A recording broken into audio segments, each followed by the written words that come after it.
আলোচনা রাখবেন। আপনাদের সুপরিচিত, গত বছরও এই স্টেজে মূল্যবান আলোচনা করেছিলেন বর্তমান পীর সাহেব হুজুর কিবলা দামাত বারাকাতু আলিয়ার ভাগ্নি জামাতা হযরত মাওলানা নজমুল ইসলাম লতিফি সিলেট।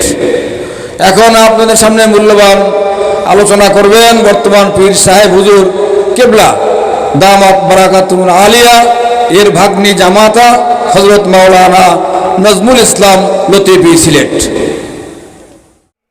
একের পর এক নামাজ ছেড়ে দেই, মিথ্যা কথা বলি, মানুষের সাথে প্রতারণা করি, গীবত করি, পরনিন্দা করি, পরচর্চা করি, বেগানা নারীর দিকে আমরা তাকাই,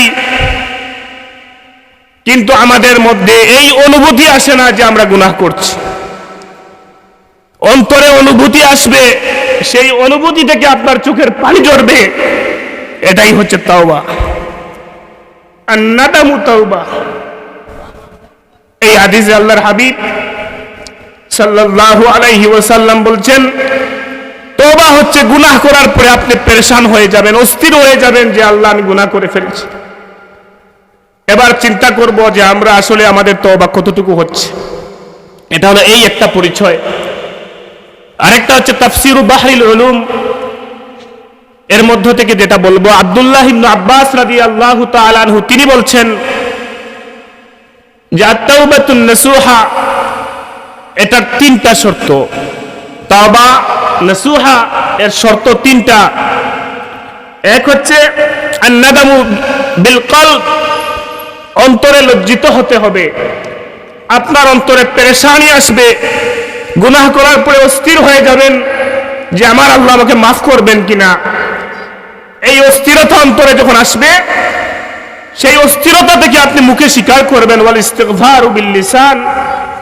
আগে অন্তরে লজ্জিত হতে হবে, অনুভূতি আসতে হবে যে আমি গুনাহগার, আমি যেই কাজটা করেছি এটা আল্লাহর নিষিদ্ধ কাজ ছিল, আমি এটা করে ফেলেছি। এই আন-নাদামু বিল কলব, এক অন্তরে লজ্জিত হতে হবে, আগের সংজ্ঞাটাও এখানে আছে প্রথমে। দুই ওয়াল ইস্তিগফারু বিল লিসান, জবানে আপনি আল্লাহর কাছে মাপ চাইবেন, আমি মাপ চাইবো, যেটা আমরা বলি আস্তাগফিরুল্লাহ, এটা তওবার একটা অংশ। জবানে স্বীকৃতি দেওয়া যে আল্লাহ আমি গুনাহগার, আমি ভুল করেছি, আমি অপরাধ করেছি। আর তিন নম্বর হচ্ছে ওয়াল ইদমারু আন লা ইয়াউদা ইলাইহি আবাদান, আপনি আল্লাহকে ওয়াদা দিবেন যে আল্লাহ আর এই গুনাহ করব না। জীবনে বহু নামাজ ছাড়ছি, আর ছাড়বো না, বহু রোজা ছেড়েছি, আর ছাড়বো না, বহু মিথ্যা কথা বলেছি, আর বলবো না, বহু গীবত করেছি, আর করব না, বহু মানুষের ক্ষতি করেছি, আর ক্ষতি করব না। আল্লাহকে ওয়াদা দেব। এই তিন শর্তের সমন্বয়ে আল্লাহর হক সংশ্লিষ্ট যেই গুনাহগুলো, এগুলো হচ্ছে তাওবা, এগুলো থেকে ফিরে আসা, তাওবা নাসুহা, এই তিন শর্তে। আর বান্দার সাথে যদি রিলেটেড কোনো হক হয়ে থাকে, তাহলে চতুর্থ শর্ত হচ্ছে সেই বান্দার কাছেও আপনি মাফ চাইতে হবে, তার কাছ থেকে আপনি মুক্তি নিয়ে নিতে হবে। বান্দার হক যখন আপনি নষ্ট করে ফেলবেন, বান্দার ইজ্জতে হুরমতে যখন আপনি আঘাত করবেন, ইচ্ছায় অনিচ্ছায় কোনো বান্দাকে অপমানিত করবেন, আপনি বান্দার ধন সম্পদ আত্মসাৎ করে নেবেন, কোনো বান্দার গীবত পরচর্চা করবেন, তার কাছে মাফ চাইতে হবে। এটা বান্দার হক হওয়ার কারণে চতুর্থ শর্ত হচ্ছে তার কাছেও মাফ চাইতে হবে। এই চারটা শর্ত বান্দার সাথে রিলেটেড। আর বান্দা হক না হলে, আল্লাহর হক হলে প্রথম তিনটা বান্দার হকের ক্ষেত্রে আল্লাহর কাছে মাফ চাইতে হবে, অন্তরে লজ্জিত হতে হবে, মুখে স্বীকার করতে হবে। তাহলে আত-তাওবাতুন নাসুহা সেই তওবা, যেই তওবা আপনি আগে অন্তরে অনুভূতি আসতে হবে। আমার এখানে মূল পয়েন্ট যেটা, আমি ওই অংশটুকু বেশি গুরুত্ব দিতে চাই যে আমরা আস্তাগফিরুল্লাহ বলি, আল্লাহ মাফ করে দেন, এটাও বলি, কিন্তু অন্তরে আমাদের অনুভূতিটা আসে না। আমাদের মূল সমস্যা যেই জায়গায়, আমাদের মূল সমস্যা হচ্ছে গুনাহ করার পরে আমরা বলি আস্তাগফিরুল্লাহ, আমরা বলি আল্লাহ মাফ করে দিন, কিন্তু অন্তরে যেরকম অনুভূতি নিয়ে বলার কথা। আজকে সন্ধ্যার পরে যখন মেজো হুজুর তালিম তারবিয়ত দিচ্ছিলেন, তাওবার যখন সবক দিচ্ছিলেন, তখন বলেছিলেন যে আমাদের মাগুরা দরবার শরীফের মরহুম পীরদ্বয় রাহিমাহুমাল্লাহ, ওনারা যখন তওবার কথা বলতেন, মুরিদদের মধ্যে কোনো ওয়াজ নসিহত চলতো না, কিন্তু কান্নার একটা রুল পড়ে যেত, চোখ দিয়ে পানি বেয়ে পড়তো, পানি গড়িয়ে পড়তো, এরকম একটা হালত তৈরি হয়ে যেত নিজের গুনাহের কথা স্মরণ করে। ওইটাই আসল তওবা, যে আপনি অন্তরে নিজের গুনাহের কথা, আমি অন্তরে নিজের গুনাহের কথা স্মরণ করব, সেই অনুভূতি থেকে চোখের পানি ঝরবে। চিন্তা করেন জীবনে কতবার, কয় ফোঁটা চোখের পানি আল্লাহ সুবহানাহু ওয়া তাআলাকে ভয় পেয়ে রাতের গভীরে, কয় ফোঁটা পানি আল্লাহকে ভয় পেয়ে চোখ থেকে পড়েছে। আল্লাহ এত নিয়ামত দান করেছে আমাদের, আর আমরা রাতে যখন বালিশে মাথা লাগাই, রাত অন্ধকার, কেউ আশেপাশে নাই, নিজের জীবনের গুনাহের কথা স্মরণ করে আল্লাহকে বলেছি, চোখের পানি দ্বারা বালিশ ভিজিয়ে ফেলেছি, আল্লাহকে ভয় করে যে আল্লাহ গুনাহ করেছি, মাফ করে দিন। শেষ রাতে উঠে দুনিয়ার কোন মানুষকে দেখানোর জন্য নয়, বরং আল্লাহর সন্তুষ্টির জন্য, আল্লাহর কাছে মাফ পাওয়ার জন্য কয় ফোঁটা চোখের পানি ফেলেছে। আমাদের নিজেদেরকে প্রশ্ন করা দরকার, এই যে অন্তরের অনুভূতি থেকে যখন আল্লাহর কাছে মাফ চাওয়া হবে, সেটাই হচ্ছে আসল তওবা। এজন্য আল্লাহর হাবিব সাল্লাল্লাহু আলাইহি ওয়াসাল্লাম যখন একেবারেই লিমিট করেছেন তওবায়ে নাসুহার সংজ্ঞা, একেবারেই লাস্ট লিমিটে যখন নিয়েছেন, তখন বলেছেন আন-নাদামু তাওবা, অন্তরে লজ্জিত হওয়ার নাম তওবা, অন্তরে আগে অনুতপ্ত হওয়ার নাম, অন্তরে অনুশোচনা করার নাম তওবা। এই অনুভূতিটা আমাদের নাই। আমরা যুবক সম্প্রদায় যারা আছি, বর্তমানে ইচ্ছায় অনিচ্ছায়, এই যে আমাদের মোবাইল আছে সবার হাতে, ইচ্ছায় অনিচ্ছায় আমরা কত গুনাহের মধ্যে লিপ্ত হয়ে যাই। পাশে একজন বসা, ইয়ারফোন লাগিয়ে কত গান শুনি, মনে করতেছি কেউ তো দেখছে না, কিন্তু আমাদের মনে এটা আসে না, দুনিয়ার কেউ না দেখলে কি হবে, আল্লাহ তো জানেন অন্তরের খবর, আল্লাহ তো দেখছেন আমি কানে কি শুনছি। ইচ্ছায় অনিচ্ছায় আমাদের সামনে অনেক কিছুই মোবাইলে চলে আসে। হয়তো আমার আশেপাশে কেউ নাই, কিন্তু আমার আপনার অন্তরে এই জিনিসটা আসে কিনা, যে কেউ না দেখলে কি হবে, আল্লাহ দেখছে। এই অনুভূতিটা আমাদের কয়জনের মনে আসে, দিলে আসে? এটা একটা বড় পরীক্ষা। আমরা গুনাহ করলে অনুভূতি আসে না, কিন্তু সাহাবায়ে কেরাম, তাদের দ্বারা যদি কখনো কোনো অপরাধ হয়ে যেত, আল্লাহ তাআলা তাদের তওবাগুলো কবুল করে নিয়েছেন। কখনো যদি হয়ে যেত, তাহলে তারা তো আমাদের আদর্শ, তারা পেরেশান হয়ে যেতেন, অস্থির হয়ে যেতেন, যে আমার আল্লাহ আমাকে মাফ করবেন কিনা, আমি তো অপরাধ করে ফেলছি। আল্লাহর হাবিব সাল্লাল্লাহু আলাইহি ওয়াসাল্লামের দরবারে রিসালাতে দৌড়ে আসতেন, বলতেন ইয়া রাসূলুল্লাহ, আমি এটা করে ফেলেছি, ওইটা করে ফেলেছি। আল্লাহর হাবিব সাল্লাল্লাহু আলাইহি ওয়াসাল্লামের একজন খাদেম ছিলেন, বেশ কয়েকজন সাহাবী সব সময় খেদমতে থাকতেন, তাদের একজন ছিলেন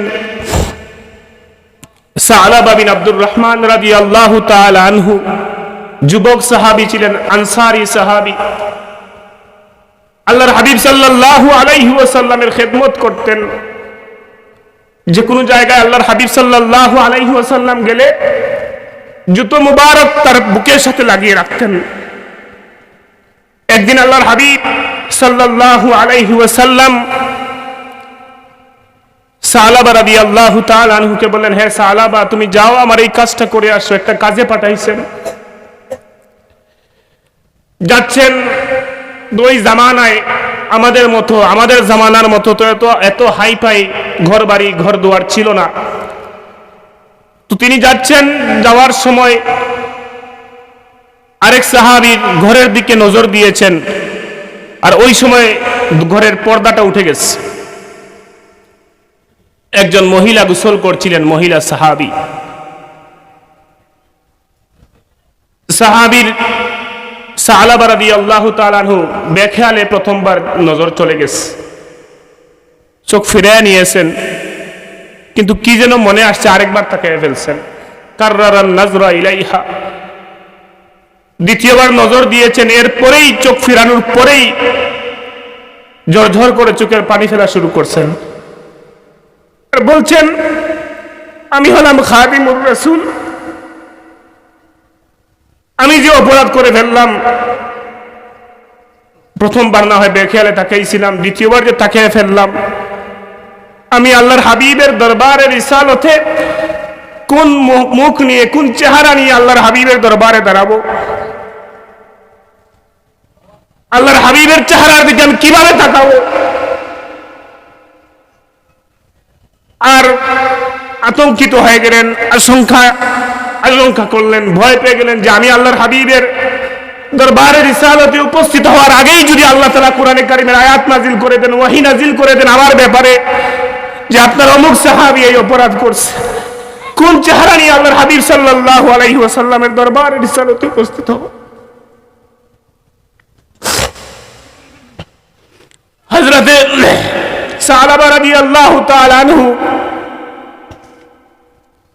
এই ভয়ে, আশঙ্কায়, লজ্জায়, অনুতাপে, অনুশোচনায় মদিনা থেকে বের হয়ে গেলেন।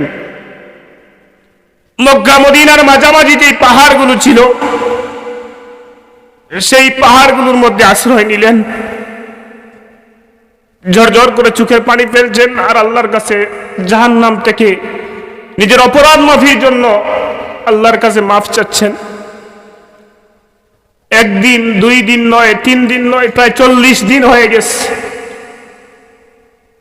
পাহাড়ের মধ্যে রাত দিন খাওয়া দাওয়া বন্ধ করে কান্নাকাটি করছেন। অপরাধ কিন্তু 2 বার এক মহিলার দিকে তাকাইছিল। পেরেশানি 40 দিন যাবৎ চলতেছে। 40 দিন প্রায় শেষ, এমন সময় আল্লাহর হাবিব সাল্লাল্লাহু আলাইহি ওয়াসাল্লাম সাহাবীদের মজলিসে বসা বললেন, হে আমার সাহাবায়ে কেরাম, বেশ কিছুদিন আগে সালাবাকে পাঠিয়েছিলাম একটা কাজে, তার কোনো খোঁজ পাই না, খবর পাই না, সে আর আসে না। তোমরা তো মদিনার বিভিন্ন জায়গায় চলাফেরা করো, কারোর সাথে কি কখনো দেখা হয়েছে? সাহাবায়ে কেরাম বলেন, ইয়া রাসূলুল্লাহ, ইয়া হাবিবাল্লাহ, আমরাও তাকে কখনো কোথাও দেখি নাই। আল্লাহর হাবিব সাল্লাল্লাহু আলাইহি ওয়াসাল্লাম যখন এই পরিস্থিতিতে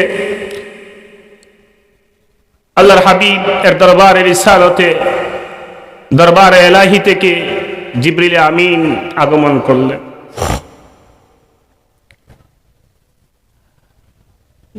জিবরিল আলাইহিস সালাম আল্লাহর হাবিব সাল্লাল্লাহু আলাইহি ওয়াসাল্লামের কাছে এসে বলেন, ইয়া মুহাম্মাদু ইন্না রাব্বাকা ইয়াকরাউ আলাইকাস সালাম, হে মুহাম্মদ সাল্লাল্লাহু আলাইহি ওয়াসাল্লাম, আপনার রব আপনাকে সালাম জানিয়েছেন। ওয়া ইয়াকুলু লাক, আর আপনাকে বলেছেন আমি যেন আপনাকে এই কথা বলি, ইন্না রাজুলাম মিন উম্মাতিকা বাইনা হাদিহিল জিবাল ইয়াতাআওয়াদু বি, আপনার উম্মতের মধ্য থেকে এক উম্মত মক্কা মদিনার পাহাড়ের মাঝামাঝি পাহাড়গুলোতে, যেই পাহাড়গুলো আছে সেই পাহাড়গুলোর মধ্যে রাত দিন কান্নাকাটি করছে,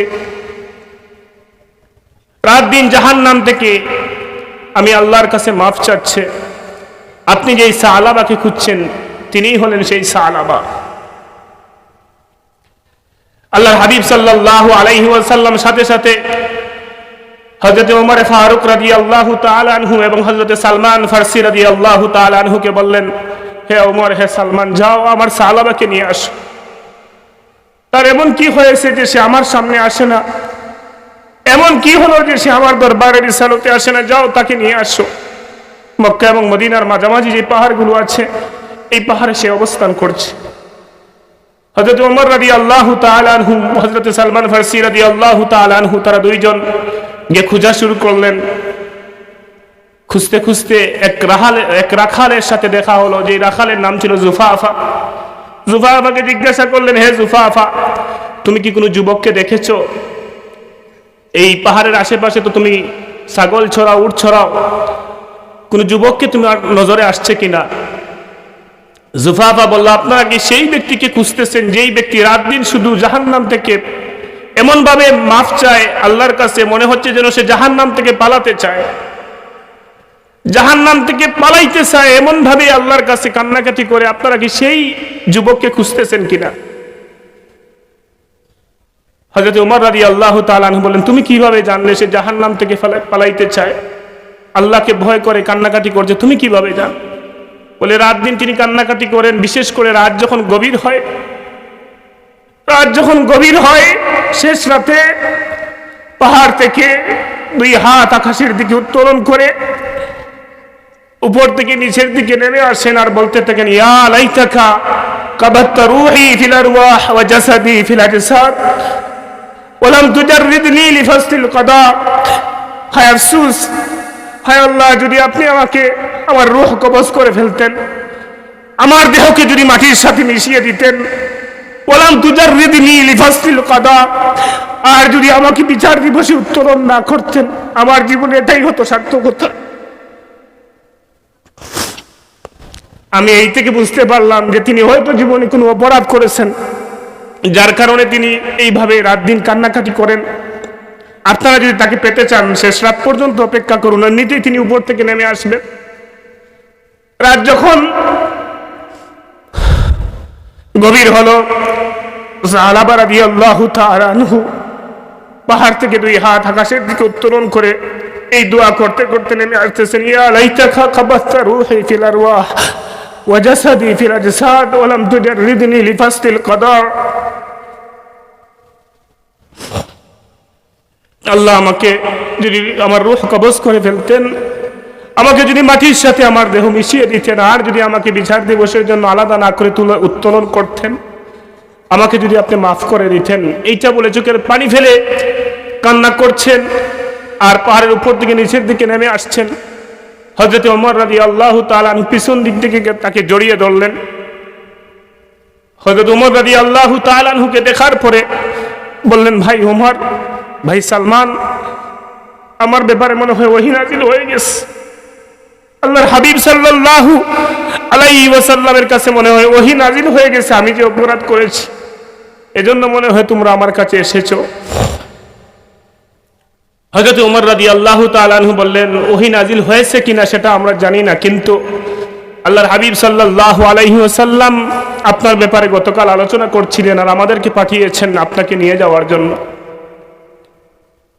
সাহাবা রাদিয়াল্লাহু তাআলা আনহু বললেন, ভাই ওমর, যেহেতু আল্লাহর হাবিব সাল্লাল্লাহু আলাইহি ওয়াসাল্লাম পাঠিয়েছেন, অবশ্যই যেতে হবে, কিন্তু একটা অনুরোধ, একটা আবদার।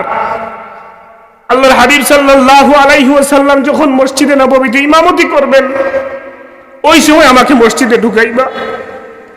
কারণ আল্লাহর হাবিব সাল্লাল্লাহু আলাইহি ওয়াসাল্লাম মসজিদের মিম্বরে বসে আমার দিকে তাকিয়ে থাকবেন, আর তার চেহারার দিকে তাকিয়ে তাকিয়ে আমি মসজিদে ঢুকবো, এই সাহস আমার নাই। আমি যেই অপরাধ করেছি, আমি যেই ভুল করেছি, আল্লাহর হাবিব সাল্লাল্লাহু আলাইহি ওয়াসাল্লামের চেহারা মুবারকের দিকে তাকিয়ে তাকিয়ে ঢুকার সাহস আমার নাই। এজন্য আল্লাহর হাবিব সাল্লাল্লাহু আলাইহি ওয়াসাল্লাম যখন মসজিদে নববীতে ইমামতি করবেন, ওই সময় আমাকে মসজিদে ঢুকাইবে।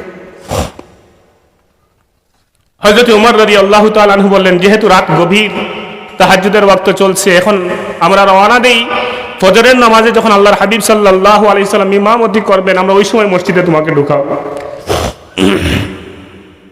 হযরত ওমর রাদিয়াল্লাহু তাআলা আনহু আর সালমান ফারসি রাদিয়াল্লাহু তাআলা আনহু তাকে নিয়ে যাচ্ছেন। ফজরের নামাজ শুরু হয়ে গেছে, আল্লাহর হাবিব সাল্লাল্লাহু আলাইহি ওয়াসাল্লাম নামাজের ইমামতি শুরু করেছেন। এমন সময় তারা মসজিদে ঢুকেছেন।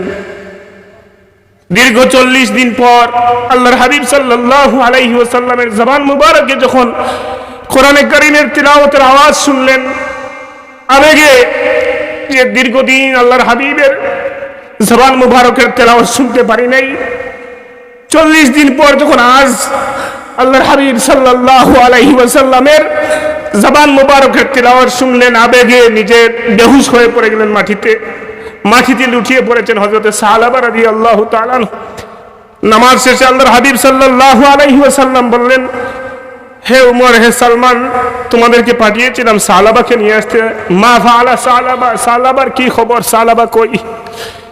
তারা বলেন, হা হুয়া যা ইয়া রাসূলুল্লাহ, এই তো আপনার সালাবা মাটিতে পড়ে আছে। আপনার জবান মুবারকে তেলাওয়াত শোনার পরে নিজেকে ধরে রাখতে পারে নাই, মাটিতে পড়ে গেছে। আল্লাহর হাবিব সাল্লাল্লাহু আলাইহি ওয়াসাল্লাম কাছে গেলেন, হালকা হাত মুবারক দ্বারা হালকা ধাক্কা দিলেন। সাহাবা রাদিয়াল্লাহু তাআলা চোখ খুলেছেন। আল্লাহর হাবিব জিজ্ঞাসা করেন, মা গাইয়াবাকা আন্নি ইয়া সালাবা, হে সালাবা, কোন জিনিসটা তোমাকে আমার থেকে আলাদা করে রেখেছে? কোন জিনিসটা তোমাকে আমার কাছ থেকে গায়েব করে দিল? কোন কারণে তুমি দীর্ঘদিন আমার কাছ থেকে অনুপস্থিত ছিলে? মা গাইয়াবাকা আন্নি, কি কারণে তুমি গায়েব ছিলে, কি কারণে অনুপস্থিত ছিলে? সালাবা রাদিয়াল্লাহু তাআলা আনহু আল্লাহর হাবিব সাল্লাল্লাহু আলাইহি ওয়াসাল্লামের চেহারা মুবারকের দিকে তাকিয়ে বলেন, ইয়া রাসূলুল্লাহ, জামবি জামবি ইয়া রাসূলুল্লাহ, আমার গুনাহের কারণে, আমার অপরাধের কারণে আমি আপনার সামনে আসতে লজ্জা পাচ্ছিলাম ইয়া রাসূলুল্লাহ। কোন সাহসে আমি আপনার কাছে আসি? অপরাধ কিন্তু দুইবার এক মহিলার দিকে তাকাইছিলেন, যেটাকে আমরা অনেক সময় গুনাহি মনে করি না। তিনি সেটাকে কতটা শক্ত করে ধরেছেন যে আমার রব আমাকে মাফ করবেন কিনা। জামবি ইয়া রাসূলুল্লাহ, ইয়া রাসূলুল্লাহ, আমার গুনাহ আমাকে আপনার দরবারে আসতে বাধা দিচ্ছিল, লজ্জায় পড়ে গেছিলাম, কিভাবে আপনার সামনে আসি। আল্লাহর হাবিব সাল্লাল্লাহু আলাইহি ওয়াসাল্লাম বলেন, আফালা আদুল্লুকা আলা আয়াতিন তামহুদ দুনুবা ওয়াল খাতায়া, হে আমার সাহাবা, আমি কি তোমাকে এমন একটা আয়াতের শিক্ষা দেব, এমন একটা আয়াত কি শিক্ষা দেব না যে আয়াত পড়লে তোমার জীবনের গুনাহগুলো আল্লাহ মাফ করে দিবেন? সাহাবা বলেন, বালা ইয়া রাসূলুল্লাহ, অবশ্যই ইয়া রাসূলুল্লাহ, আমাকে শিখান সেই কোন আয়াত, যে আয়াত তিলাওয়াত করলে আল্লাহ সুবহানাহু ওয়া তাআলা আমার জীবনের গুনাহগুলো মাফ করে দিবে।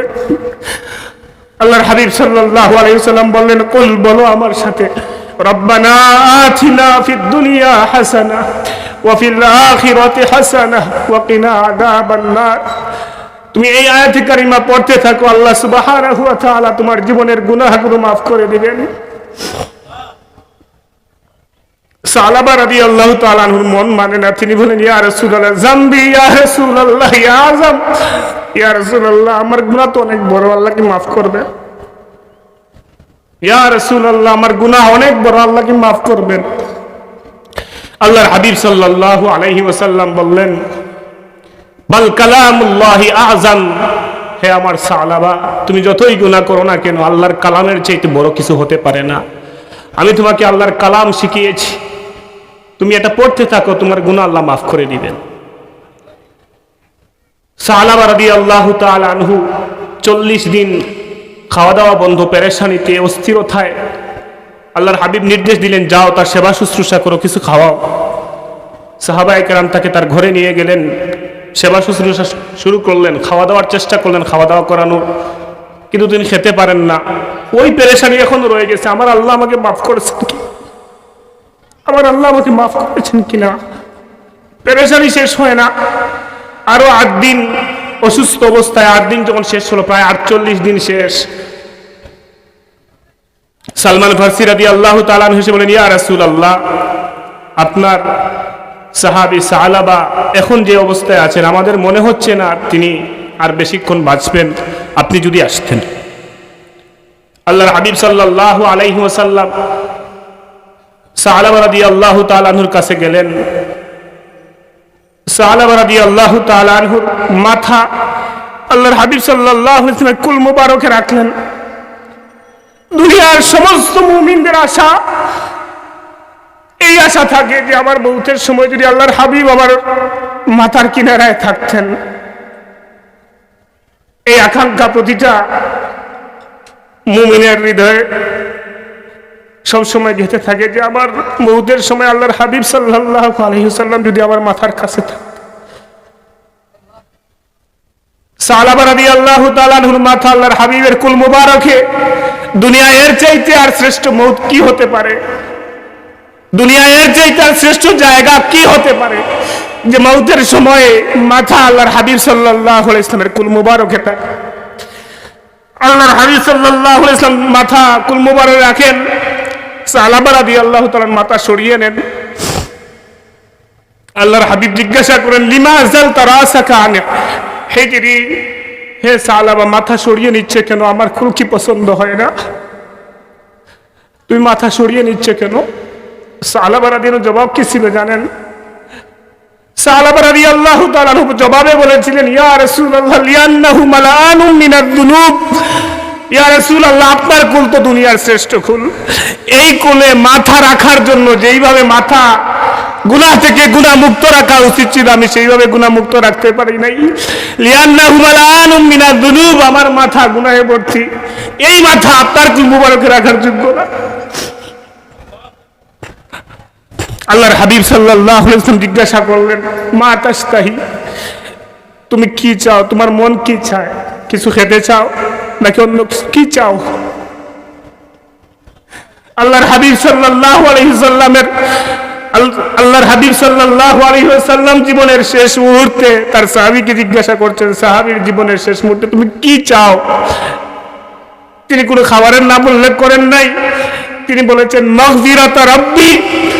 আল্লাহর হাবিব, আমি আপনার জবান থেকে শুনতে চাই যে আমার আল্লাহ আমাকে মাফ করে দিয়েছেন।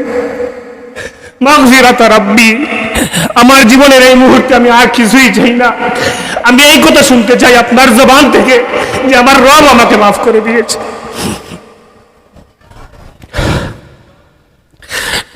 আল্লাহর হাবিব সাল্লাল্লাহু আলাইহি ওয়াসাল্লাম অপেক্ষা করছেন, দরবারে ইলাহি থেকে জিবরিল আমিন আগমন করেন, বলেন, ইয়া রাসূলুল্লাহ, ইয়া হাবিবাল্লাহ, ইন্না রাব্বাকা ইউকরিউকা সালাম, আপনার রব আপনাকে সালাম জানিয়েছেন। ওয়া ইয়াকুলু লাক, আর আপনাকে বলছেন, লাউ আন্না আবদি হাযা লাকিয়ানি বিকুরাবিল আরদি খাতিয়াতান লাকিতুহু বিকুরাবিহা মাগফিরাতান। আমার এই বান্দা যেইভাবে তওবা করেছে, যেইভাবে অনুশোচনা করেছে, যেইভাবে অনুতপ্ত হয়েছে, সে যা গুনাহ করেছে তা কি, সে যদি গুনাহ করতে করতে দুনিয়ার জমিন ভরে আসমান ভরে ফেলতো, দুনিয়া ভর্তি গুনাহ করতো, তার এই তওবার কারণে আমি তার দুনিয়া ভর্তি গুনাহ মাফ করে দিতাম।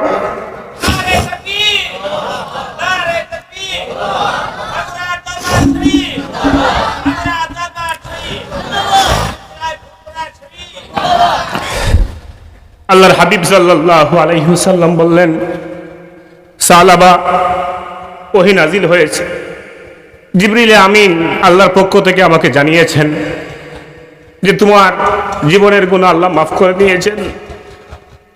তুমি যেই গুনাহ নিয়ে পেরেশান হয়ে গিয়েছিলে, অস্থির হয়ে গিয়েছিলে, আল্লাহ বলছেন তুমি যদি দুনিয়া ভর্তি গুনাহ করতে, তোমার অনুশোচনা, তোমার তওবা, তোমার পরিতাপ, তোমার পেরেশানি, তোমার অস্থিরতা এমন পর্যায়ে পৌঁছে গিয়েছিল যে দুনিয়া ভর্তি গুনাহ আল্লাহ তোমার মাফ করে দিল। এই সুসংবাদ যখন আল্লাহর হাবিব সাল্লাল্লাহু আলাইহি ওয়াসাল্লামের জবান মুবারক থেকে শুনলেন, হযরতে সালাবা রাদিয়াল্লাহু তাআলা আনহু চিৎকার দিলেন, আর সেই চিৎকারের সাথে সাথে তার রূহ কবজ হয়ে গেল, আল্লাহ তাআলা তার ওয়াফাত দান করলেন। আমি যেই কথা বলতে চাচ্ছিলাম যে একজন মহিলার দিকে দুইবার তাকাইছিলেন, তাতে সাহাবী কেমন পেরেশান ছিলেন, কেমন অস্থির ছিলেন, এটাই তওবা। নাদামু তওবা, নাদামু তওবা। আগে অন্তরে লজ্জিত হতে হবে, অন্তরে পেরেশান হতে হবে গুনাহের জন্য, অন্তরে অনুতপ্ত হতে হবে, এর নাম হচ্ছে তওবা। এজন্য আল্লাহর হাবিব সাল্লাল্লাহু আলাইহি ওয়াসাল্লাম যখন তওবার সংজ্ঞা একেবারেই লিমিট করেছেন, তখন বলেছেন নাদামু তওবা। একেবারেই সংক্ষিপ্তভাবে যদি তওবা পরিচয় নিতে চাও, তাহলে সেটা হচ্ছে অন্তরে আগে অনুভূতি আসতে হবে, অন্তরে পেরেশানি হতে হবে, অন্তরে লজ্জিত হতে হবে, আল্লাহর দরবারে ইলাহিতে লজ্জিত হয়ে আল্লাহর কাছে মাফ চাইতে হবে। তো এই অনুভূতি জাগ্রত থাকা, অন্তরে গুনাহের প্রতি, গুনাহের কারণে লজ্জিত হওয়া, এইটা নিয়ে আসা দরকার। আরেক সাহাবী ছিলেন খন্দকের যুদ্ধে আল্লাহর হাবিব সাল্লাল্লাহু আলাইহি ওয়াসাল্লাম, আমরা জানি খন্দকের যুদ্ধের আরেক নাম হচ্ছে গাজওয়াতুল আহজাব, আহজাবের যুদ্ধ। গাজওয়াতুল আযাব না, আযাব মানে তো শাস্তি, আর আহজাব হিজবুনের বহুবচন, মানে অনেকগুলা দল, আরবের যত কাফের কুফার ছিল সব দল একত্রিত হয়ে মুসলমানদের উপরে অ্যাটাক করেছিল। একা একা যখন পারতেছিল না, তখন তারা সবাই সন্ধি করে চুক্তি করে মুসলমানদের বিরুদ্ধে যুদ্ধ করেছিল। এই জন্য এটার নাম গাজওয়াতুল আহজাব, আহজাবের যুদ্ধ। তো এই যুদ্ধ যখন শেষ হয়ে গেল, ওই সময় বনু কুরাইজার ইহুদিরা তারা গোপনে গোপনে এদের সাথে আতাত করেছিল। এদিকে মুসলমানদের সাথে চুক্তিবদ্ধ যে তারা তারা কখনো মুসলমানরা যখন কাফেরদের সাথে যুদ্ধ করবে তারা হাত মিলাইতে পারবে না, কিন্তু তারা হাত মিলাইছে। বিভিন্নভাবে চুক্তি ভঙ্গ করেছে। এজন্য খন্দকের যুদ্ধ শেষ হওয়ার সাথে সাথে আল্লাহর হাবিব সাল্লাল্লাহু আলাইহি ওয়াসাল্লাম যখন রুমে এসে রেস্ট নিবেন, জিবরিল আমিন এসে বললেন, ইয়া রাসূলুল্লাহ ওয়াকাদ ওয়াদা'তা সিলাহা ইয়া রাসূলুল্লাহ, ইয়া রাসূলুল্লাহ আপনারা কি যুদ্ধের অস্ত্র হাত থেকে রেখে দিচ্ছেন? আল্লাহর হাবিব বলেন, নাম রেখে দিচ্ছি, যুদ্ধ তো শেষ। বলেন, ফামা ওয়াদা'তিল মালাইকাতু সিলাহা বাদু, ইয়া রাসূলুল্লাহ ফেরেশতারা এখনো যুদ্ধের অস্ত্র নামান নাই। আল্লাহর হাবিব বলেন, কেন, কি হয়েছে? ইয়া রাসূলুল্লাহ বনু কুরাইজার ইহুদিদের আক্রমণ করা, বনু কুরাইজার ইহুদিদেরকে তাদের শায়েস্তা করার জন্য তারা যে গাদ্দারি করেছে, তারা যে নিমক হারামি করেছে, চুক্তি ভঙ্গ করেছে, এজন্য তাদেরকেও শাস্তি দিতে হবে। আল্লাহ নির্দেশ দিয়েছেন, ইন্নাল্লাহা ইয়া'মুরুকা আযজা ওয়া জাল্লা বিল মাসিরি ইলা বনি কুরাইজা, আল্লাহ তাআলা আপনাকে নির্দেশ দিয়েছেন বনি কুরাইজায় সফর করতে, তাদেরকে পকড়াও করতে। আল্লাহর হাবিব সাল্লাল্লাহু আলাইহি ওয়াসাল্লাম সাথে সাথে সাহাবায়ে কেরামকে লক্ষ্য করে বললেন, মান কানা সামিআন মুতিআন ফালা ইউসাল্লিয়ান্না আল আসরা ইল্লা বিবানি কুরাইজা, হে আমার সাহাবায়ে কেরাম, তোমরা যারা আমার কথা শুনছো, আমি তোমাদেরকে নির্দেশ দিচ্ছি, বনু কুরাইজায় না যাওয়া পর্যন্ত আসরের নামাজ পড়বা না। ওই জায়গায় গিয়ে পড়তে হবে, মানে এত তাড়াতাড়ি যেতে হবে, আসরের নামাজ বনু কুরাইজায় গিয়ে পড়তে হবে। এটা জোহরের সময় পরে বলছেন, তো আসরের এমন সময় বলেছেন যে ওই সময় গিয়ে পুষতে পুষতে আসরের রক্ত পাবেন। সাহাবায়ে কেরাম সাথে সাথে রওনা দিয়েছেন, কিন্তু কিছু কারণে রাস্তায় দেরি হয়ে গেছে, কিছু সময় নষ্ট হয়ে গেছে। এমন সময় যদি এখন তারা যদি পৌঁছাইতে চান, বনু কুরাইজায় যেতে চান, তাহলে বনু কুরাইজায় পৌঁছাইতে গেলে এদিকে সময় নষ্ট হয়, মানে আসরের নামাজের ওয়াক্ত চলে যায়। এখন সাহাবায়ে কেরাম দুই ভাগ হয়ে গেলেন। এক ভাগ বললেন, যেহেতু আল্লাহর রাসূল নির্দেশ দিয়েছেন বনু কুরাইজায় গিয়ে নামাজ পড়বো, ওয়াক্ত থাক আর না থাক বনু কুরাইজায় গিয়ে নামাজ পড়বো। সুবহানাল্লাহ, আল্লাহর হাবিবের নির্দেশ, বনু কুরাইজায় গিয়ে নামাজ পড়তে হবে, ওয়াক্ত থাকুক আর না থাকুক বনু কুরাইজায় গিয়ে পড়বো। একদল সাহাবায়ে কেরামের এটা। আরেক দল বললেন যে না, আল্লাহর হাবিব সাল্লাল্লাহু আলাইহি ওয়াসাল্লাম যখন বলেছিলেন তখন সময় পর্যাপ্ত ছিল বনু কুরাইজায় গিয়ে, এখন আমাদের কারণে সময় শেষ হয়ে গেছে, তো সেই হিসেবে আমরা যদি পড়ে নেই ওয়াক্ত চলে যাবে, আমরা পড়ে নিলে আল্লাহর হাবিব কোনো কিছু আমাদের বলবেন না। দুই ভাগ হয়ে গেলেন, এক ভাগ তারা পড়ে নিলেন আসরের নামাজ, আর আরেক ভাগ বনু কুরাইজায় গিয়ে পড়ছেন। পরবর্তীতে আল্লাহর হাবিব সাল্লাল্লাহু আলাইহি ওয়াসাল্লামকে এই বিষয়ে জিজ্ঞাসা করেছে কোন দল সঠিক। আল্লাহর হাবিব কাউকেই তিরস্কার করেন নাই। তো এটা থেকে আমি মূল আলোচনায় যাচ্ছি। এখানে একটা কথা মনে হলো যে এইরকম হাদিসে অনেক সময় আল্লাহর হাবিব সাল্লাল্লাহু আলাইহি, এখানে দেখেন দুই দলকেই সমর্থন দিয়ে দিয়েছেন, কাউকে তিরস্কার করেন নাই। তো আমরা জানি যে আমাদের দেশে অনেকেই আছে বলে যে আল্লাহ এক, রাসূল এক, কোরআন এক, তো মাযহাব চারটা কেন? যদিও আমার মাযহাব আলোচনার বিষয় না, কিন্তু এটা এই হাদিস থেকে অনেক সময় আমাদের উলামায়ে কেরাম দলিল দেন যে আল্লাহর হাবিব সাল্লাল্লাহু আলাইহি ওয়াসাল্লাম অনেক ক্ষেত্রে একাধিক নির্দেশনা দিয়েছেন। এই কারণে মাসালা অনেক সময় একাধিক হয়েছে, ফিকহি মাসাইল। আল্লাহর হাবিব সাল্লাল্লাহু আলাইহি ওয়াসাল্লাম বিভিন্ন হুকুম দেওয়ার কারণেই মাসাইলে বিভক্ত হয়েছেন মুজতাহিদ ইমামরা। এর সর্বশেষ যে ভার্সন সেটা হচ্ছে 4 মাযহাব। আরো অনেক মাযহাব ছিল, সেগুলো সংরক্ষিত হয় নাই। আরো অনেক বড় বড় ইমাম ছিলেন যেগুলো সংরক্ষিত হয় নাই, হইলে মাযহাব আরো বেশি হইতো। কিন্তু 4 মাযহাবের সকল উসুল আহকাম এগুলা সুবিন্যস্তভাবে সংরক্ষিত, এবং এদের উলামায়ে কেরাম, এই মাযহাবের উলামায়ে কেরাম এখনো জীবিত আছেন। যখনই কোনো আধুনিক সমস্যা আসে উসুলের আলোকে তারা ফতোয়া দেন। বাকি আরো যত মাযহাব ছিল এগুলোর সংরক্ষিত হয় নাই, পরিপূর্ণভাবে সংরক্ষিত হয় নাই। এজন্য 4টা মাযহাব এখন সীমিত হয়ে গেছে। কিন্তু আমাদের কিছু ভাইরা আছেন, তারা মানুষকে বিভ্রান্ত করতে গিয়ে বলেন আল্লাহ এক, রাসূল এক, কোরআন এক, মাযহাব 4টা আবার কিসের? এইটা বলে তারা বলেন কোনো মাযহাব চলবে না। কিসের ইমাম আবু হানিফা, কিসের ইমাম শাফিঈ, আর কিসের ইমাম মালিক আর আহমদ, মানবো তো কোরআন আর হাদিস। কথা কিন্তু খুব সুন্দর, কথা সুন্দর মতলব খারাপ, কথা সুন্দর মতলব খারাপ। তাদের নামটাও কিন্তু সুন্দর, যদিও প্রকাশ্যে বলা উচিত না, কিন্তু অনেক সময় ফিতনা যারা করে তাদের নামটা বলতে হয়। তাদের নাম হচ্ছে আহলুল হাদিস বা লামাযহাবী। মানে লামাযহাবী মানে কোনো মাযহাব না, কিন্তু এটাও একটা মাযহাব। লামাযহাবীও কি আরেক মাযহাব। তারা কোনো মাযহাব মানে না, কোনো মাযহাব না মানাও একটা মাযহাব। আমাদের মাদ্রাসার ছাত্র অনেক সময় জানি কোন কায়দা না হওয়া একটা কায়দা, খেলাফে কিয়াস। যখন কোনো কায়দার সাথে মিলে না, নাহুর কোনো কায়দা সরফের কায়দায় মিলে না, সেটাকেও কায়দা বলা হয়। সেটা কোন কায়দা? ওটা এটা খেলাফে কি আছে? তার মানে কায়দা না হওয়া একটা কায়দা।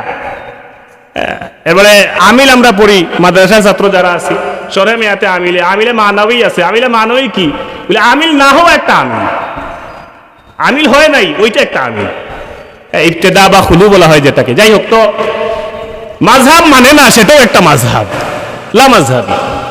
তারা আরেকটা মাযহাব তৈরি করে ফেলছে, কিন্তু তারা বলে যে আমরা মাযহাব মানি না। তাদের স্লোগান হচ্ছে কোরআন সুন্নাহ মানবো। কথাটা কিন্তু সুন্দর, সাধারণ মানুষ তো মনে করে ঠিক কোরআন সুন্নাহ মানবো। তো এই জন্য আমাদের এক উস্তাদ বলতেন যে অনেক সময় নাম খুব সুন্দর হয় কিন্তু বাস্তবতায় মিল নাই। তো তিনি উদাহরণ দিতে গিয়ে বলতেন, খুব কালো এক মানুষের নাম যদি হয় সুন্দর আলী, তো ওকে আসলেই সুন্দর। খুব কালো মানুষ কিন্তু নাম রাখছে বাবা মা কি সুন্দর আলী, তো ওটা কি সুন্দর হয়ে যাবে? সুন্দর হবে না। তিনি আরেকটা উদাহরণ দিতেন যে চোখে দেখতে পায় না, নাম রাখছে নজর আলী। নাম কি রাখছে? নজর আলী। রাস্তায় ভিক্ষা করে বেড়ায়, বাবা মার নাম রাখছে বাদশা মিয়া। তো নাম সুন্দর হইলেই যে সবসময় কাজের সাথে মিলে যাবে তা ঠিক না। তো ওনারা নাম দিছে খুব সুন্দর আহলুল হাদিস, কিন্তু আসলে আহলুল হাদিস না। আহলুল হাদিস হচ্ছে চার মাযহাবের ইমামরাই আসল আহলুল হাদিস, এনারাই আসল আহলুল হাদিস। সিয়াসিত্তার ইমাম এনারাই আসল আহলুল হাদিস। বাংলা বুখারী আর বাংলা মুসলিম পড়ে আহলে হাদিস হওয়া যায় না। এটাকে আমরা অনুৎসাহিত করব না। কোরআন হাদিস অবশ্যই সকলের পড়ার অধিকার আছে, কিন্তু সবার ফতোয়া দেওয়ার অধিকার নেই। আপনি কোরআন পড়তে পারেন, বাংলা কোরআন, এই অধিকার আপনার আছে। অনুবাদ পড়বেন, জানবেন আল্লাহ কি বলেছেন। কিন্তু যখন ইশকাল তৈরি হবে, আপনার যখন মনে কোনো সন্দেহ তৈরি হবে, ওয়াসওয়াসা তৈরি হবে, তখন আপনার দায়িত্ব হবে আপনি হক্কানি উলামায়ের কাছে গিয়ে ফতোয়া জিজ্ঞাসা করেন যে আমরা এই আমল করি, কিন্তু এরকম কেন আয়াতের অর্থ, এরকম কেন হাদিসের অর্থ, তখন আপনি সঠিক সমাধান পাবেন। কিন্তু আপনি যদি ইমাম সাহেবের সাথে ফতোয়া দেওয়া শুরু করেন যে আপনি কিছুই জানেন না, বুখারীতে পাইছে এইটা, আপনি কিছুই জানেন না, মুসলিমে পাইছে এইটা, এরপরে আপনাকে যদি বলা হয় বুখারী কোনটা, তখন বাংলা বুখারী এনে দেখালেন এই যে বুখারীতে পাইছে এইটা। তো বাংলা পড়তে নিষেধ করা হয় না, আপনি পড়েন, বাংলা হাদিস পড়বেন, আপনি বোঝা উচিত আল্লাহ রাসূল কি বলেছেন। কিন্তু ফতোয়া দেওয়ার অধিকার আপনার কি? বহু আলেমের অধিকার নাই। ফতোয়া দেওয়া তো সহজ না, ফতোয়ার আলাদা উলামায়ে কেরাম আছেন যাদেরকে আমরা মুফতি বলি। সকল উলামায়ে কেরাম, অনেক মুফতিও আছেন, মুফতি হওয়ার পরে ফতোয়া দেন না ভয়ে। তো কোন ফতোয়া দেওয়ার পরে আমার গাড়িই পড়বে। এই জামানার মুফতিকে আব্দুল্লাহ ইবনে ওমর রাদিয়াল্লাহু তাআলা তিনি বলতেন, যখন ফতোয়া দিতেন তিনি বেশিরভাগ বলতেন লা আলামু, আমি জানি না। আব্দুল্লাহ ইবনে ওমর রাদিয়াল্লাহু তাআলা আল্লাহ রাসূলের জলিলুল কদর সাহাবী, সাহাবীদের মধ্যে জ্ঞানী সাহাবী যারা, মুফতি যারা, তাদের একজন। তিনি বলতেন লা আলামু, আমি জানি না। বেশিরভাগ ফতোয়ার উত্তরে বলতেন আমি জানি না।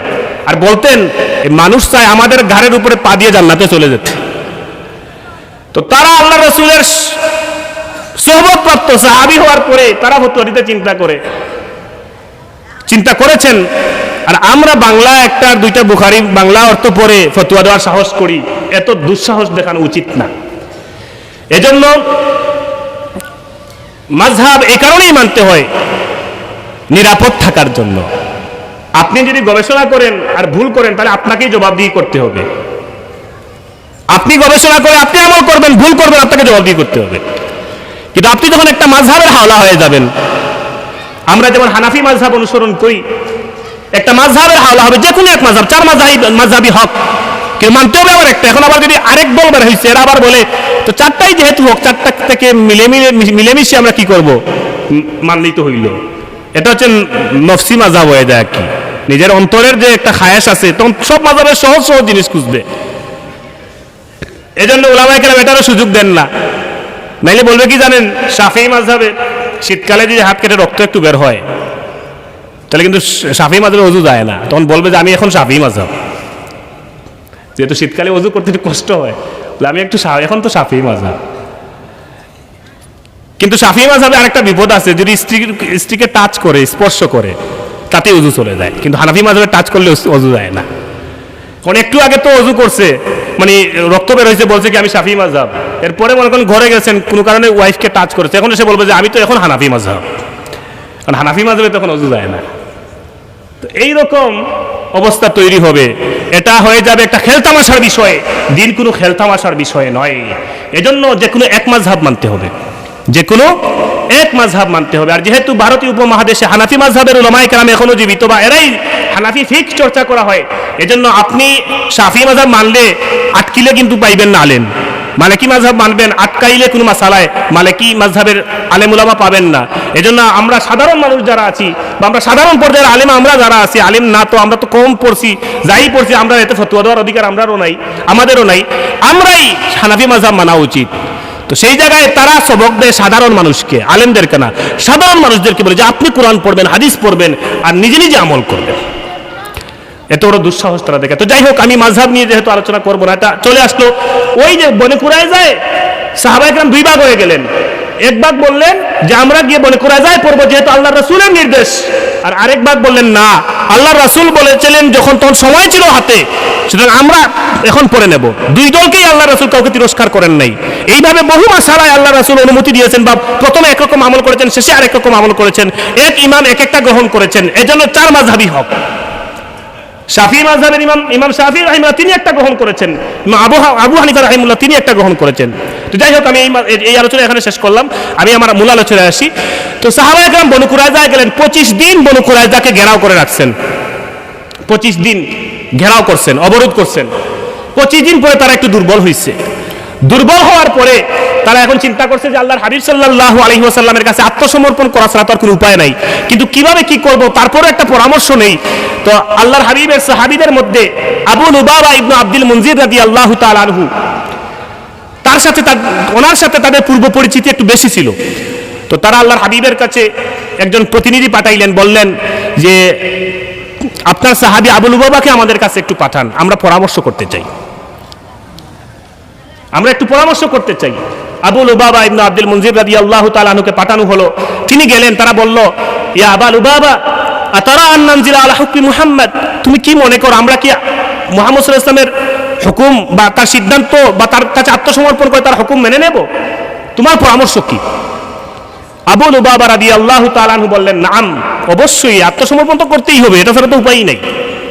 আর সাথে সাথে তিনি ইশারা করছিলেন, এইভাবে গলার দিকে ইশারা করছেন, অর্থাৎ সিদ্ধান্ত কি হবে এটাই হবে, গর্দান যাবে। তোমরা যে গাদ্দারি করছো, তোমাদের গর্দান ছাড়া আর কোনো উপায় নেই।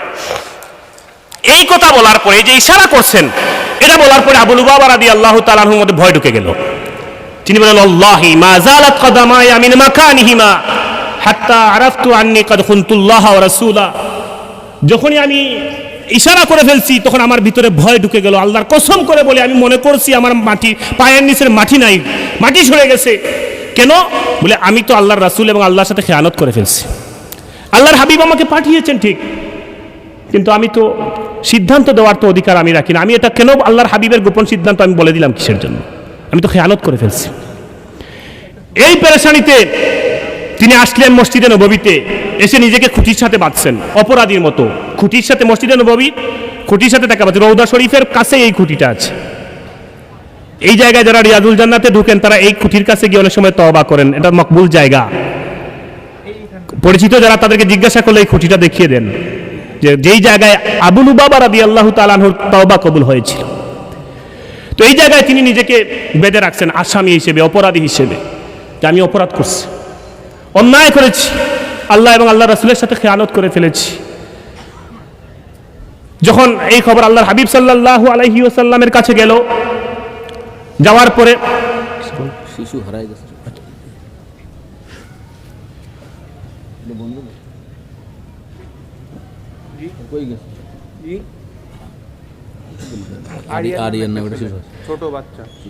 আরিয়ান নামে একজন ছোট বাচ্চা হারিয়ে গেছে। এখানে আসছে নাকি?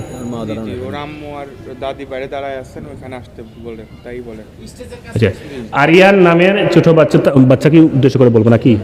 হ্যাঁ, আরিয়ান নামে যে বাচ্চাটি আছে তার বুঝ আছে তো না? ছোট আরিয়ান নামের ছোট বাচ্চা যদি কেউ পেয়ে থাকেন, হ্যাঁ, আপনারা যারা হাঁটাহাঁটি করছেন আপনাদেরকে লক্ষ্য করে বলছি যে আপনাদের আশেপাশে যদি কোনো ছোট বাচ্চাকে দেখেন, তার নাম আরিয়ান, তাকে যদি পেয়ে থাকেন আপনারা স্টেজের পাশে নিয়ে আসার জন্য কর্তৃপক্ষের পক্ষ থেকে বলা হচ্ছে। তার মা স্টেজের পাশে আছেন, হারিয়ে গেছে। তো আপনারা যারা হাঁটছেন আশেপাশে দেখেন আরিয়ান নামে কোনো বাচ্চা আছে কিনা, তাকে নিয়ে আসেন।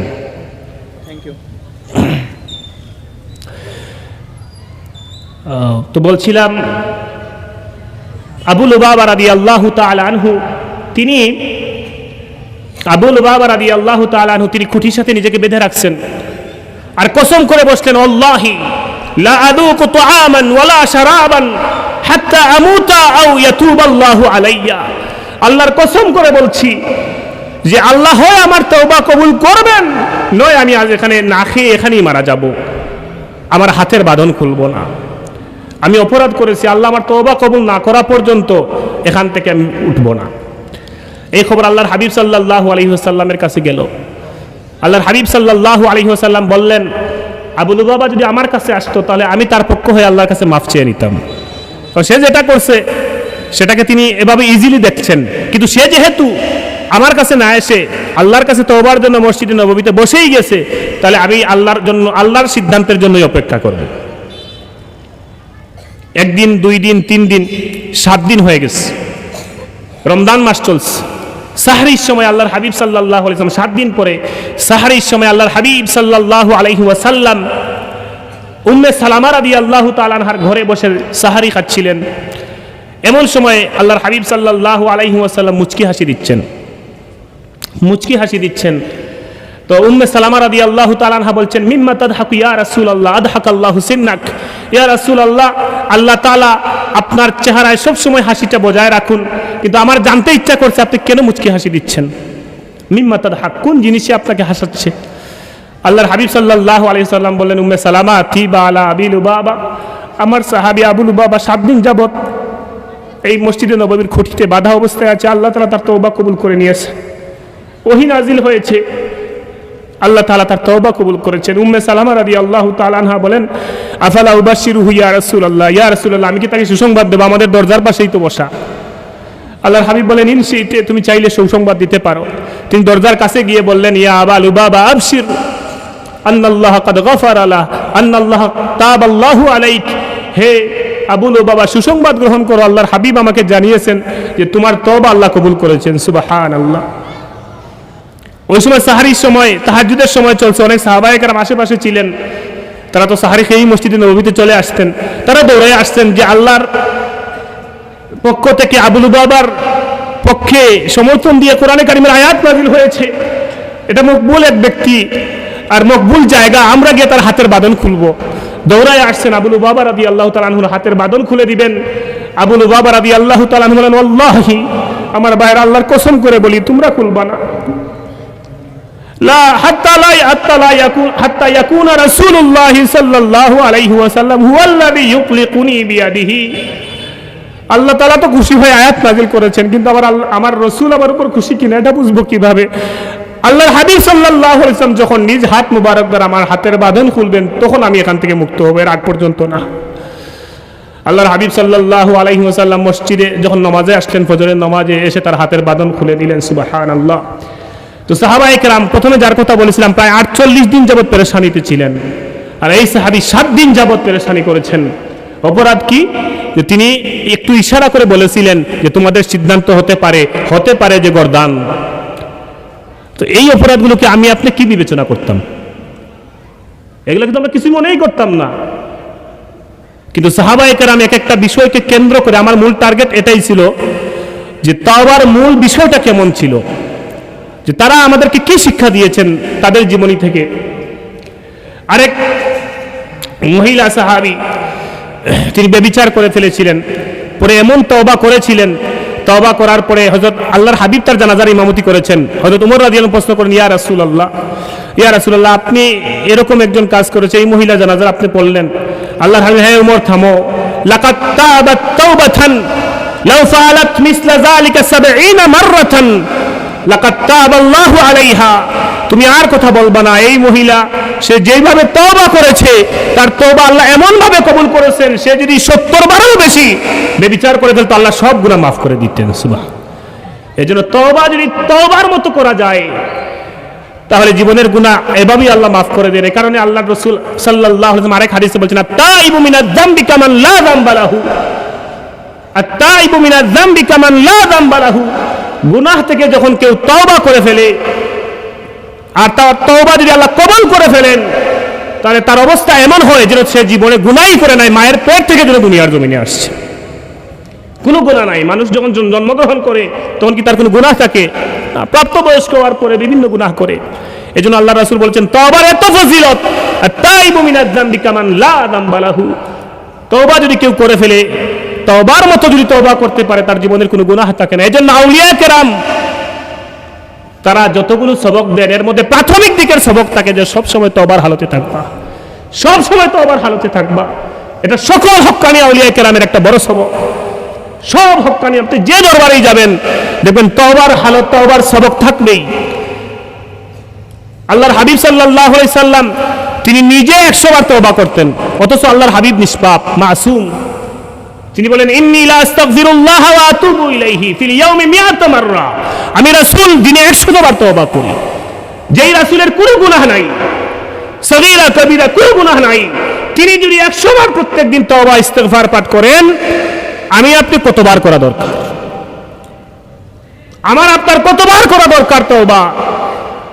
আল্লাহর রাসূল আমাদেরকে তালিম দিয়েছেন, শিখাইছেন যে আমার উম্মতরা দেখো, আমার তো কোনো গুনাহ নাই, কিন্তু তারপরেও ইন্নী লা আস্তাগফিরুল্লাহ ওয়া আতুবু ইলাইহি ফিল ইয়াউমি মিআতা মাররা, আমি দিনে 100 বার তওবা করি আল্লাহর কাছে।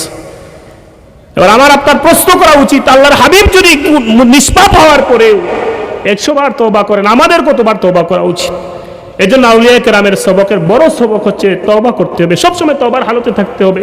বিশেষ করে আমাদের যুবক ভাইরা যারা, আমাদের এই তওবার হালতে থাকতে হয়। আমরা বেখেয়াল হয়ে যাই, আমরা মনে করি আমরা তো বেঁচে থাকবো, আর একটু বয়স হবে তারপরে তওবা করব। এখন ইয়াং বয়স, আরো তো বাঁচবো, এখনো বাবা বেঁচে আছেন, দাদা বেঁচে আছেন, কিন্তু দেখেন এই যে সাম্প্রতিক ঘটনা, শরীফ উসমান হাদি, তার কত স্বপ্ন ছিল দেশ নিয়ে, কিন্তু হায়াত নাই। এটা আল্লাহর সিদ্ধান্ত, আল্লাহর ফয়সালা। যদিও জালেমরা জুলুম করেছে, এটা আলাদা বিষয়, কিন্তু মূল কথা এটাই যে তার হায়াত শেষ। তো তারও তো কত স্বপ্ন ছিল, দেশকে সাজাবে, দেশকে গঠন করবে, কিন্তু হায়াত শেষ। আল্লাহ তাকে শহীদ হিসেবে কবুল করুন, সবাই বলি আমিন। তো এইভাবে আমরা যুবক যারা আছে, আমরা মনে করতে পারি যে আমরা অনেকদিন বাঁচবো, আমাদের বাবা আছেন, দাদা আছেন, তারা আগে দুনিয়ার জমিন থেকে যাবেন, তারপরে আমরা যাব না। দুনিয়ায় আসার হয়তো সিরিয়াল আছে, যাওয়ার কোনো সিরিয়াল নাই। অনেক বাবা আছে জগতের যারা সন্তানকে কাঁধে বহন করে কবরে রেখে আসেন, অনেক দাদা আছেন জগতে যারা নাতিকে কাঁধে করে কবরে রেখে আসেন। সুতরাং আমরা যুবক ভাই বোনেরা যারা আছি, আমাদেরকেও তওবার হালতে সব সময় থাকতে হবে।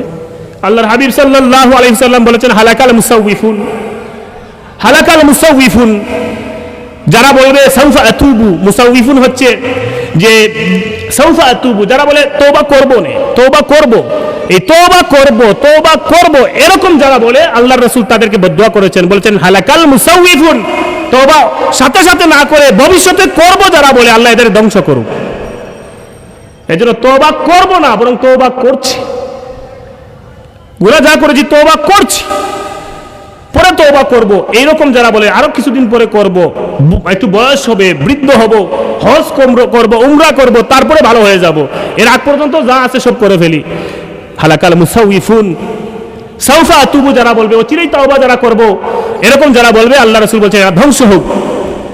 কারণ কোন সময় মারা যাবে সে জানে না, তাহলে বিনা তওবায় যখন মারা যাবে তখন তো সে গুনাহগার অবস্থায় মারা গেল, সে তো তার জীবনকে ধ্বংস করলো। এই জন্য আমরা সাউফা আতুবু বলবো না, আমরা বলবো যে আতুবু, এখন তওবা করছি, তওবার হালতে আছি, সবসময় তওবার হালতে থাকতে হবে। আমি আমার প্রথম আয়াতের সম্পর্কে আরেকটা লাস্ট একটা কয়েক মিনিটে বলে আমি দ্বিতীয় আয়াতে যাব। এটার সাথে আমাদের সুহবতে সালিহিনের একটা সম্পর্ক আছে। আমরা একটা মশহুর ঘটনা জানি, মশহুর ঘটনা, এক ব্যক্তি 99টা খুন করেছিল। আমরা অনেক উলামায়ে কেরামের মুখে ওয়াজ শুনেছি এটা। এক ব্যক্তি 99টা খুন করার পরে তার দিলে আসছে, আল্লাহ আমি এত গুনাহ করছি, কিন্তু আমার আল্লাহ তো দয়াবান, আমার আল্লাহ আমাকে মাফ করবেন। দিলেই অনুভূতি জাগ্রত হয়েছে, আল্লাহ আমাকে মাফ করবেন। কিন্তু কিভাবে তওবা করবে, এই কাইফিয়ত জানার জন্য ওই সময়কার সবচেয়ে বড় আলেম যিনি, তার কাছে গেছে, গিয়ে বলতেছে ইন্নী কাতালতু 99 নাফসা, আমি তো 99 জন মানুষকে খুন করেছি, ফাহাল্লি মিন তাওবা, আমার কি তওবার কোনো সুযোগ আছে? প্রথমবার যার কাছে গেছে তিনি বলছেন বাদা কাতলি 99 নাফসা, 99টা খুন করার পরে তওবা চিন্তা করতেছো, তিনি এইভাবে বলেছিলেন। সাথে সাথে তরবারি বের করে ওনাকেও গর্দান উড়িয়ে দিস। এর কিছুদিন পর আবার অনুভূতি আসছে, না রে আমার আল্লাহ আমাকে মাফ করবে, আমি গুনাহ করছি, ঠিক আছে। তার দিলে বারবার এটা উদয় হচ্ছে, আল্লাহ তো দয়াবান, গুনাহ করে ফেলছে, আল্লাহ আমাকে মাফ করবেন। আবার খুঁজতেছে দুনিয়ার সবচেয়ে বড় আলিমকে, তার কাছে যাব। এরপরে যার কাছে গেছে তাকে গিয়ে বলছে ইন্নী কাতালতু মিয়াতা নাফসিন, আমি তো 100টা খুন করছি, 100 জন মানুষকে হত্যা করেছি, আল্লাহকে আমাকে মাফ করবেন। ফাহাল্লি মিন তাওবা, আমার কি তওবার কোনো সুযোগ আছে? আমার মনে হচ্ছে আমার আল্লাহ আমাকে মাফ করবেন, আপনি আমাকে সেই পথ বলে দেন, কিভাবে তওবা করলে আল্লাহ আমাকে মাফ করবেন। দ্বিতীয়বার যার কাছে গেছে তিনি বলছেন মান ইয়াহুলু বাইনাকা ওয়া বাইনাত তাওবা, কে তোমার আর তোমার রবের মধ্যে বাধা দিয়েছে? তুমি তোমার রবের কাছে মাফ চাইবা, তোমার রব তোমাকে মাফ করে দিন। তুমি যতই বড় গুনাহগার হও না কেন, আল্লাহর রহমতের চাইতে বেশি গুনাহ করতে পারো না। তবে আমি তোমাকে একটা নসিহত করব, উখরুজ মিনাল কারিয়াতিল খাবিসাতিল্লাতী আনতা ফিহা ইলাল কারিয়াতিস সালিহা। তুমি যেই গ্রামে থাকো, তুমি যাদের সাথে থাকো, এরা খবিস, এই এলাকাটা খবিস, এই এলাকায় গুনাহগার মানুষরা থাকে। তওবা করার পরে এদের সাথে থাকলে তুমি তওবার উপরে ইস্তেকামত থাকতে পারবা না। এজন্য অমুক এলাকায় নেককারদের এলাকা, অমুক এলাকায় আল্লাহর ওলিরা থাকেন, আমি তোমাকে নসিহত করব, উখরুজ মিনাল কারিয়াতিল খাবিসাতিল্লাতী আনতা ফিহা ইলাল কারিয়াতিস সালিহা। তুমি যেই গ্রামে আছো এটা খবিস এলাকা, এই গ্রামে দুষ্ট মানুষ, গুনাহগার মানুষদের এলাকা, এরা সব সময় খারাপ কাজে লিপ্ত থাকে। এই এলাকা থেকে বের হয়ে যাও, ওই এলাকায় আল্লাহর ওলিরা বসবাস করেন, তাদের সুহবতে যাও। আল্লাহর ওলিদের সুহবতে যদি যাও, নেককার মানুষদের সুহবতে যদি যাও, তাহলে তাদের সুহবতে তাকে তওবার উপর ইস্তেকামত থাকতে পারবে। সুবহানাল্লাহ। সোহবতে সালেহিন এই জন্যই দরকার হয়। সোহবতে সালেহিন, নেককার আউলিয়া কেরাম, ওলিয়া উলিয়াদের দরবারে আসার এটাই ফায়দা, যেখানে আসলে তারা আপনাকে সবসময় ভালো কাজের পরামর্শ দিবেন। আপনি যদি খারাপ মানুষের সাথে থাকেন, আজ তওবা করবেন, আবার কালকে সুদ খাইবেন, সুদখোরের সাথে থাকবেন, আপনি সুদ একদিন খাওয়া বাদ দিচ্ছেন, আবার পরের দিন সে খাচ্ছে, আপনার আবার লোভ আসবে, আবার খাওয়া শুরু করবেন। ঘুষখোরের সাথে থাকলে আপনি আবার ঘুষ খাওয়া শুরু করবেন। যে সিটারি বাটফারি করে মানুষের সাথে ধোঁকাবাজি করে আত্মসাৎ করে সম্পদ খায়, এমন মানুষের সাথে থাকলে আপনার খাসলত তেমন হয়ে যাবে, আমার খাসলত তেমন হয়ে যাবে। এর জন্য সোহবতে সালেহিন দরকার হয়। দেখেন, ইসলামের সবচাইতে বড় একটা পরিভাষা হচ্ছে সাহাবী। সাহাবী বললে আমরা কি বুঝি? আল্লাহর হাবিবের সঙ্গী সাথীদেরকেই তো বুঝি। কিন্তু এই সাহাবী শব্দটা আসছে সোহবত শব্দ থেকে। সোহবত শব্দকে ইসলাম কতটা গুরুত্ব দিলেন, আম্বিয়া কেরামের পরে সবচাইতে বড় পরিভাষা হচ্ছে সাহাবী। রাসূল, আম্বিয়া কেরাম, রসুল এবং নবী, এই শব্দ রাসূল আর নবী শব্দ বাদ দিলে এরপরে যে শব্দটা আমাদের কাছে সবচেয়ে বেশি পরিচিত, এটা হচ্ছে সাহাবী। এই সাহাবীদের তো নাম অন্যটা হতে পারতো, অন্য শব্দে সাহাবীদের নাম হতে পারতো, যে সাহাবীদেরকে বোঝানোর জন্য এই শব্দ আমরা বলবো। কিন্তু না, সাহাবীদের ক্ষেত্রে সাহাবী বলা হয়েছে সুহবত থেকে, এই শিক্ষা দেওয়ার জন্য যে যুগে যুগে যত মানুষ আসবে তারা এই শিক্ষা নেওক যে এরা আল্লাহর হাবিবের সুহবতে আসার কারণে সাহাবী হয়েছে। তাহলে সুহবতের গুরুত্ব কত বেশি, সংস্পর্শে আসার গুরুত্ব কত বেশি। এ কারণেই সাহাবী শব্দ আমাদের সামনে দলিল যে সুহবতে সালেহিন এটা বড় দরকার। আল্লাহর হাবিবের সুহবতে যাওয়ার কারণে তারা দুনিয়ার সবচেয়ে শ্রেষ্ঠ মানুষ হয়েছেন। আপনি যদি আপনার যুগের শ্রেষ্ঠ মানুষের কাছে আসেন, তাহলে আপনি আপনার যুগের শ্রেষ্ঠ মানুষ হবেন। সাহাবীরা সাহাবীদের যুগের শ্রেষ্ঠ মানুষ এবং সব সময়ের শ্রেষ্ঠ যিনি আল্লাহর হাবিব সাল্লাল্লাহু আলাইহি সাল্লামকে পেয়েছিলেন, এজন্য তারা তার সুহবতে যাওয়ার কারণে তারা হয়েছেন দুনিয়ার শ্রেষ্ঠ মানুষ। আপনি আপনার যুগের সবচেয়ে নেককার মানুষের কাছাকাছি হন, আপনি আপনার যুগের সবচেয়ে ভালো মানুষ হয়ে যাবেন। আমি আমার যুগের সবচেয়ে ভালো মানুষ হয়ে যেতে পারবো তাদের সুহবতের কারণে। এজন্য সুহবতের গুরুত্ব অনেক বেশি। সুহবতে আউলিয়ার গুরুত্ব এই জায়গায় যে তারা আপনাকে কখনো খারাপ কাজের নির্দেশনা দিবেন না, আল্লাহ রাসূলের পথে নির্দেশনা তারা আপনাকে দিবেন। এই যে এই ব্যক্তি দ্বিতীয় আলেম, তিনি বলেছেন উখরুজ মিনাল কারিয়াতিল খাবিসাতিল্লাতী আনতা ফিহা। তুমি যেই গ্রামে আছো এই গ্রামটা ভালো না, এই গ্রামের মানুষ ভালো না, তুমি আজ তওবা করবা, কালকে আবার তাদের সঙ্গ পেয়ে আবার খারাপ কাজ করবা।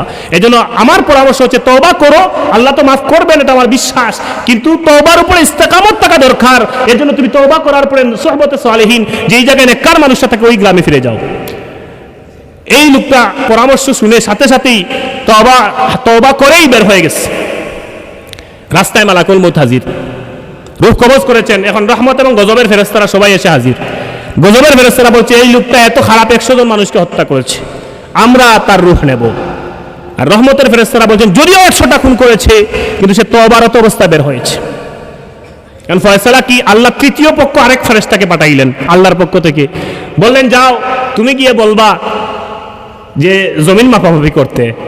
সে যে তার এলাকা থেকে সিদ্ধান্ত এরকম হবে যে তার এলাকা থেকে বের হয়েছে, সে যদি নেককারদের এলাকা সোহবতে সালিহিন তাদের কাছাকাছি হয়ে যায় তাহলে তার তওবা কবুল হয়েছে, এটা হলো প্রমাণ। আর যদি খারাপ এলাকায় থেকে যায় তাহলে বুঝবা তার তওবা কবুল হয় নাই। এই ফয়সালা তুমি দাও গিয়া। তৃতীয় পক্ষের ফেরেশতা এসে বললেন যে আপনারা একটা তওবা করেছেন, এখন কবুল হয়েছে কিনা এটা তো বুঝতে হবে, তাহলে আপনারা জমিন মাপতে হবে, এই এলাকার ওই এলাকা কোন এলাকার কাছাকাছি হয়েছে। তারা মাপা শুরু করেছেন। আল্লাহ আবার জমিনকে আদেশ করেছেন ফাকাররাবাল্লাহু মিনহুল কারিয়াতাস সালিহা ওয়া বা'দা আনহুল কারিয়াতাল খাবিসা। আল্লাহ জমিনকে নিকটবর্তী করলেন, নেককার এলাকাকে শর্ট করে দিলেন, আর বদ এলাকা খারাপ এলাকা এটাকে লম্বা করে দিলেন। সুবহানাল্লাহ। আল্লাহ কত দয়াবান, কত রহমান,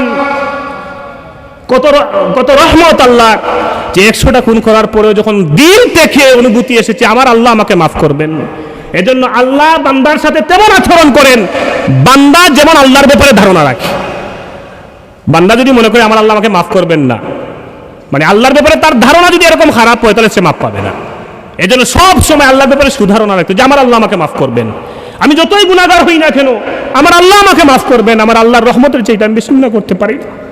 এই অনুভূতিটা আমাদের মধ্যে রাখতে হবে, নিরাশ হওয়া যাবে না। এজন্য আল্লাহ বলছেন লা তাকনাতু মির রাহমাতিল্লাহ, লা তাকনাতু মির রাহমাতিল্লাহ, আল্লাহর রহমতের চাইতে তোমরা নিরাশ হও না, রহমত থেকে নিরাশ হও না। এই আয়াতকে বলা হয়েছে আরজা আয়াতিন ফিল কোরআন, কোরআনে কারিমের সবচাইতে বড় যে আয়াত পড়লে অন্তরে আশা জাগে যে আমার আল্লাহ আমাকে মাফ করবেন, সেই আয়াত হচ্ছে লা তাকনাতু মির রাহমাতিল্লাহ ইন্নাল্লাহা ইয়াগফিরুয যুনুবা জামিআ। তোমরা আল্লাহর রহমত থেকে নিরাশ হও না, আল্লাহ তোমার জিন্দেগীর সমস্ত গুনাহ তার দয়া গুণে মাফ করে দিতে পারেন। সুবহানাল্লাহ। এই আয়াত পড়লে সবচেয়ে মনে আশা জাগে যে আল্লাহ তো বলেছেন লা তাকনাতু মির রাহমাতিল্লাহ। এবার আমি দ্বিতীয় আয়াতে কারিমা যেটা পাঠ করেছিলাম, আল্লাহ সুবহানাহু ওয়া তাআলা আমাদেরকে তওবা নসিব করুন, সবাই বলি আমিন। বিশেষ করে যখন মৌত নসিব, মৌতের সময় হয়ে যায়, এই মৌতের সময় যেন খালেস তওবা নসিব হয় আমার আপনার সবার, সবাই বলি আমিন। দ্বিতীয় যে আয়াতে কারিমা পাঠ করেছি সূরা শামসের ক্বাদ আফলাহা মান যাক্কাহা, ওই ব্যক্তি সফল, ওই ব্যক্তি সফল যেই ব্যক্তি তার নফসকে, তার আত্মাকে পরিশুদ্ধ করলো, যেই ব্যক্তি অন্তরের পরিশুদ্ধতা অর্জন করলো, পবিত্রতা বিশুদ্ধতা অর্জন করলো, নিজের নফসকে বিশুদ্ধ করে নিল, পবিত্র করে নিল। আমরা গুনাহ করতে করতে অন্তরকে কালো করে ফেলেছি, অন্তরের দাগ পড়ে গেছে, এজন্য আমাদের চোখ দিয়ে পানি আসে।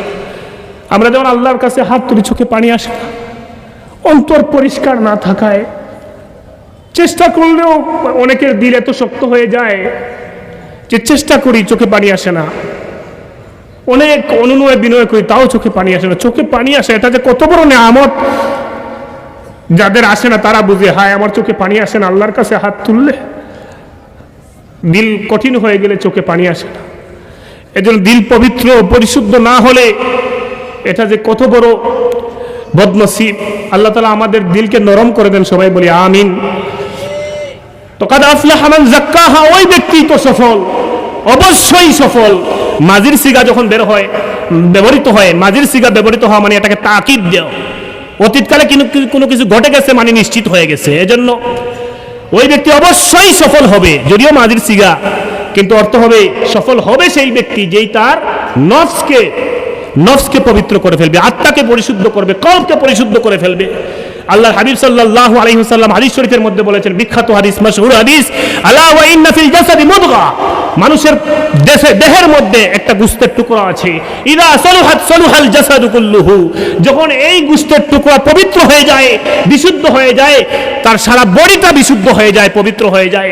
ওয়া ইদা ফাসাদাত ফাসাদাল জাসাদু কুল্লুহু, আর এই গোশতের টুকরা যদি নষ্ট হয়ে যায়, এই গোশতের টুকরা যদি খারাপ হয়ে যায়, সারা বডি নষ্ট হয়ে যায়।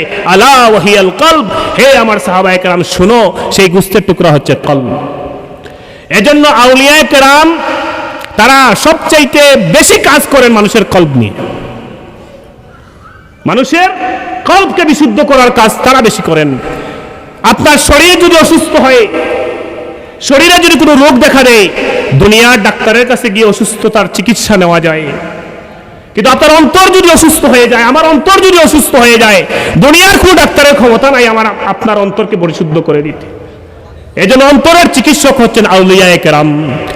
তারা অন্তরের যে রোগ আছে, অন্তরের যে অসুস্থতা আছে, এই অন্তরের অসুস্থতা নিয়ে কাজ করেন আউলিয়ায়ে কেরাম। শরীয়তের সাথে সাথে তরিকতের সবাকের মাধ্যমে তারা মানুষের অন্তরের চিকিৎসা করেন। অন্তরের বড় বড় যে রোগগুলো আছে, এর মধ্যে সবচেয়ে বড় একটা রোগ হচ্ছে রিয়া। রিয়া, আল্লাহর হাবিব সাল্লাল্লাহু আলাইহি ওয়াসাল্লাম বলেছেন, ইন্না আখওয়াফা মা আখাফু আলাইকুম আশ-শিরকুল আসগর।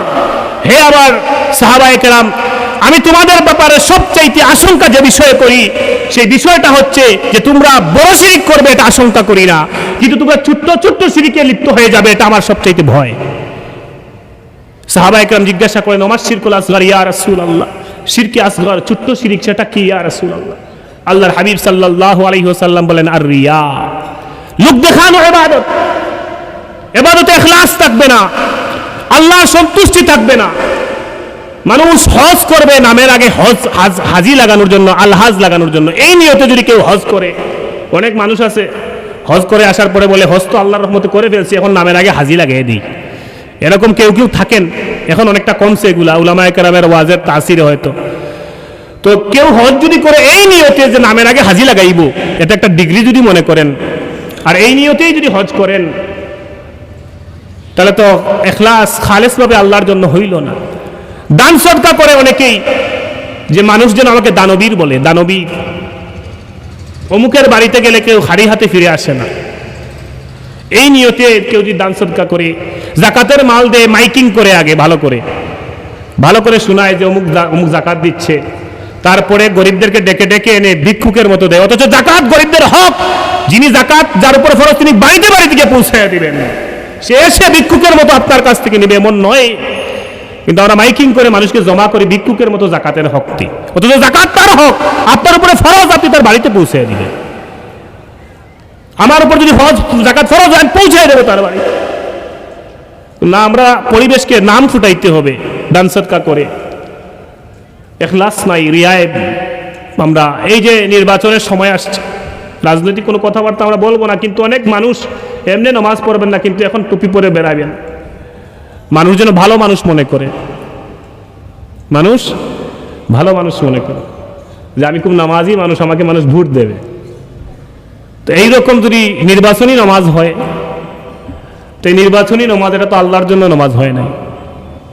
নির্বাচনী দান খয়রাত, এগুলো তো আল্লাহর জন্য না। এটা তো গেলে ওই বিষয়ে। আমরা বহুত জামানায়, এই জামানায় বহুত মানুষ মাহফিল করায়, দিনই মাহফিল করায়, আর বলে যে মাঠ তো জমাইতে হবে। আল্লাহ মাফ করুন, মাঠ জমাইতে হবে, এজন্য 50,000 60,000 দিয়ে কন্ট্যাক্ট করে বক্তা নিয়ে আসে, আর বলে বেড়ায় যে আমরা তো 60,000 টাকা দিয়ে, 70,000 টাকা দিয়ে, 80,000 টাকা দিয়ে বক্তা নিয়ে আসছে। তোমাদের গ্রামে কত টাকা দিয়ে বক্তা আনছে? দিনই মাহফিল করাচ্ছেন, কিন্তু নিয়তের কারণে গুনাহ হচ্ছে, রিয়া। নামাজ পড়তেছেন, যদি এরকম হয় যে ভোট একটা পাবো, নামাজ পড়তেছেন, ইবাদত করে রিয়ার গুনাহ হচ্ছে। হজ করেছেন, হজ করার পরে যদি নিয়তটাকে হাজি মানুষ বলবে এই নিয়তে হজ করে আসি একবার, তাহলে নামের আগে আলহাজ লাগাইব, হজ করে গুনাহগার হচ্ছেন। যাকাত দিচ্ছেন, মানুষ দানবীর বলবে, যাকাত দিয়েও গুনাহগার হচ্ছেন। আর শিরকুল আসগর, ছোট্ট শিরিক, কারণ আপনি আল্লাহর সন্তুষ্টির সাথে মানুষের সন্তুষ্টিকে যোগ করে দিয়েছেন। মানুষ যেন আপনাকে ভালো মানুষ বলে, মানুষ যেন আপনাকে সুধারণা করে, এই নিয়ত আপনার দিলে থাকতে পারবে না। হ্যাঁ, ভালো কাজ করলে মানুষ অবশ্যই ভালো বলবে, ভালো কাজ করলে মানুষ ভালো বলবে, প্রশংসা করবে, কিন্তু এটা আপনার নিয়তে থাকতে পারবে না, আমার নিয়তে থাকতে পারবে না যে মানুষ যেন আমাকে ভালো বলে। অবশ্যই যারা ভালো কাজ করে, এটা তো মানুষ গুণগান গাইবেই, কিন্তু আমার আপনার নিয়তে থাকতে হবে যে আমি আমার আমল খালেসভাবে, একনিষ্ঠভাবে আল্লাহর জন্য করছি। সবচেয়ে ভয়ঙ্কর বিষয় হচ্ছে, আমরা আলেম যারা, আমাদেরও সবচেয়ে সতর্কবাণী আছে। মুসলিম শরীফের এক হাদিসে আসছে, আল্লাহর হাবিব সাল্লাল্লাহু আলাইহি ওয়াসাল্লাম ইরশাদ করছেন, কিয়ামতের দিন বিচার শুরু হবে শহীদদেরকে দিয়ে, বিচার শুরু হবে সেই ব্যক্তিকে দিয়ে যে আল্লাহর রাস্তায় জীবন কুরবানি দিয়েছে। এই হাদিসটা কত স্পর্শকাতর এবং কত কঠিন হুঁশিয়ারি। আল্লাহর হাবিব সাল্লাল্লাহু আলাইহি ওয়াসাল্লাম বলছেন, বিচার যখন শুরু হবে, সর্বপ্রথম যাকে নিয়ে আসা হবে সেই ব্যক্তি হচ্ছে দুনিয়ায় যে আল্লাহর রাস্তায় জীবন দিয়েছিল। আল্লাহ জিজ্ঞাসা করবেন, হে আমার বান্দা, আমি তোমাকে তোমাকে এত নেয়ামত দিয়েছিলাম, দুনিয়ায় তোমাকে এত রিজিক দিয়েছিলাম, ফামা আমিলতা ফিহা, আমার জন্য তুমি দুনিয়ায় কি করেছো? সে বলবে কাতালতু ফিকা হাত্তা ইস্তুশহিদতু, আল্লাহ আমি তো দুনিয়ায় আপনার জন্য যুদ্ধ করতে করতে শহীদ হয়ে গিয়েছি। আল্লাহ বলবেন কাযাবতা, কাযাবতা, তুমি মিথ্যা বলছো। ওয়ালাকিন্নাকা কাতালতা লিআন ইউকালা হুয়া জারিউন, বরং তুমি তো যুদ্ধ করেছিলে এই নিয়তে যে যুদ্ধে গেলে মরলে তো শহীদ আর বাঁচলে গাজী বলবে মানুষ। তোমার নিয়ত ঠিক ছিল না। এজন্য যারা জীবন দেয় অবশ্যই একদল মুখলেস শহীদ, যারা একনিষ্ঠভাবে আল্লাহর জন্য শহীদ হয়েছেন তারা তো অবশ্যই জাযা পাবেন, বিনা হিসাবে জান্নাতে যাবেন। কিন্তু জীবন দেওয়ার পরেও শুধু নিয়তে গরমিল থাকার কারণে, ইখলাস না থাকার কারণে, যেই সমস্ত মানুষ তার জীবনের সবচাইতে মূল্যবান জিনিসটা আল্লাহর রাস্তায় কুরবানি দিয়ে দিল, কাতালতু ফিকা, আল্লাহ আমি আপনার রাস্তায় আমার জীবন কুরবানি দিয়েছি, হাত্তা ইস্তুশহিদতু, শহীদ হয়ে গিয়েছি। আল্লাহ বলবেন কাযাবতা, মিথ্যা বলছো। ওয়ালাকিন্নাকা কাতালতা লিআন ইউকালা হুয়া জারিউন, তুমি তো জীবন দিয়েছো এই জন্য যেন মানুষ তোমাকে বলে বীর, মানুষ যেন তোমাকে বীর শ্রেষ্ঠ বলে, মানুষ যেন তোমাকে শহীদ বলে, এই নিয়তে যুদ্ধে গিয়েছিলে। ফাকাদ কিলা, দুনিয়ার জমিনে তোমাকে শহীদ বলা হয়েছে, দুনিয়ার জীবনে তোমাকে বীর শ্রেষ্ঠ বলা হয়েছে, দুনিয়ার জীবনে তোমাকে বীর উত্তম খেতাব দেওয়া হয়েছে। যদি এরকম কারো নিয়ত থাকে, আবার স্বাধীনতা বিরোধী যুদ্ধ মনে করবেন না কেউ। তো যাদের নিয়তে গরমিল থাকবে, আল্লাহ বলবেন কাযাবতা, তুমি আমার জন্য জীবন দাও নাই। আল্লাহ আদেশ করবেন একে ভালোভাবে না উপর করে জাহান্নামে ফেলবা। নাউযুবিল্লাহি মিন যালিক। একটা মানুষের জীবনে তার জীবনের চাইতে আর কি মূল্যবান হতে পারে? জীবন কুরবানি দিয়েও আল্লাহর কাছে নাজাত পাওয়া যাবে না যদি নিয়ত ঠিক না থাকে, ইখলাস ঠিক না থাকে, যদি সেইখানে গরমিল থাকে, রিয়া চলে ঢুকে যায়, তাহলে জীবন কুরবানি দিয়েও নাজাত পাওয়া কঠিন হয়ে যাচ্ছে। আল্লাহ মাফ করুন। দ্বিতীয় দল যাদেরকে নিয়ে আসা হবে, আল্লাহ জিজ্ঞাসা করবেন তোমাদেরকে তো আমি নিয়ামত দিয়েছিলাম, তোমরা ফামা আমিলতা ফিহা, তুমি কি করেছো আমার জন্য? দ্বিতীয় দল মানুষ বলবে তাআল্লামতুল ইলমা ওয়া আল্লামতুহু, আল্লাহ আমি তো দ্বীনের ইলম শিখেছিলাম, আমি দ্বীনের ইলম শিখেছিলাম, মানুষকে শিখাইছি। ওয়া কারাতু ফিকাল কুরআন, আর আপনার সন্তুষ্টির জন্য কোরআন হিফজ করেছি, কোরআন তেলাওয়াত করেছি, কোরআনের তাফসীর করেছি, আলেম হয়েছিলাম, আলেম হয়েছি, দ্বীনের দাওয়াত দিয়েছি। আল্লাহ আপনার সন্তুষ্টির জন্য আলেম উলামা যারা, হাফেজ হুফাজ যারা, তাদের জন্য সতর্কবাণী। আল্লাহর হাবিব সাল্লাল্লাহু আলাইহি ওয়াসাল্লাম প্রথমে শহীদের কথা, এরপরে আলেমদের কথা, হাফেজে কোরআনদের কথা নিয়ে এসে বলেছেন, তারা বলবে আল্লাহ তাআল্লামতুল ইলমা ওয়া আল্লামতুহু, দ্বীনের ইলম শিখেছিলাম, মানুষকে শিখিয়েছি।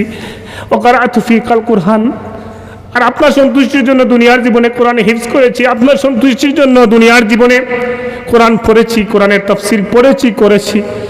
আল্লাহ বলবেন কাযাবতা, তুমি মিথ্যা বলছো, কাযাবতা, তুমি মিথ্যা বলছো। ওয়ালাকিন্নাকা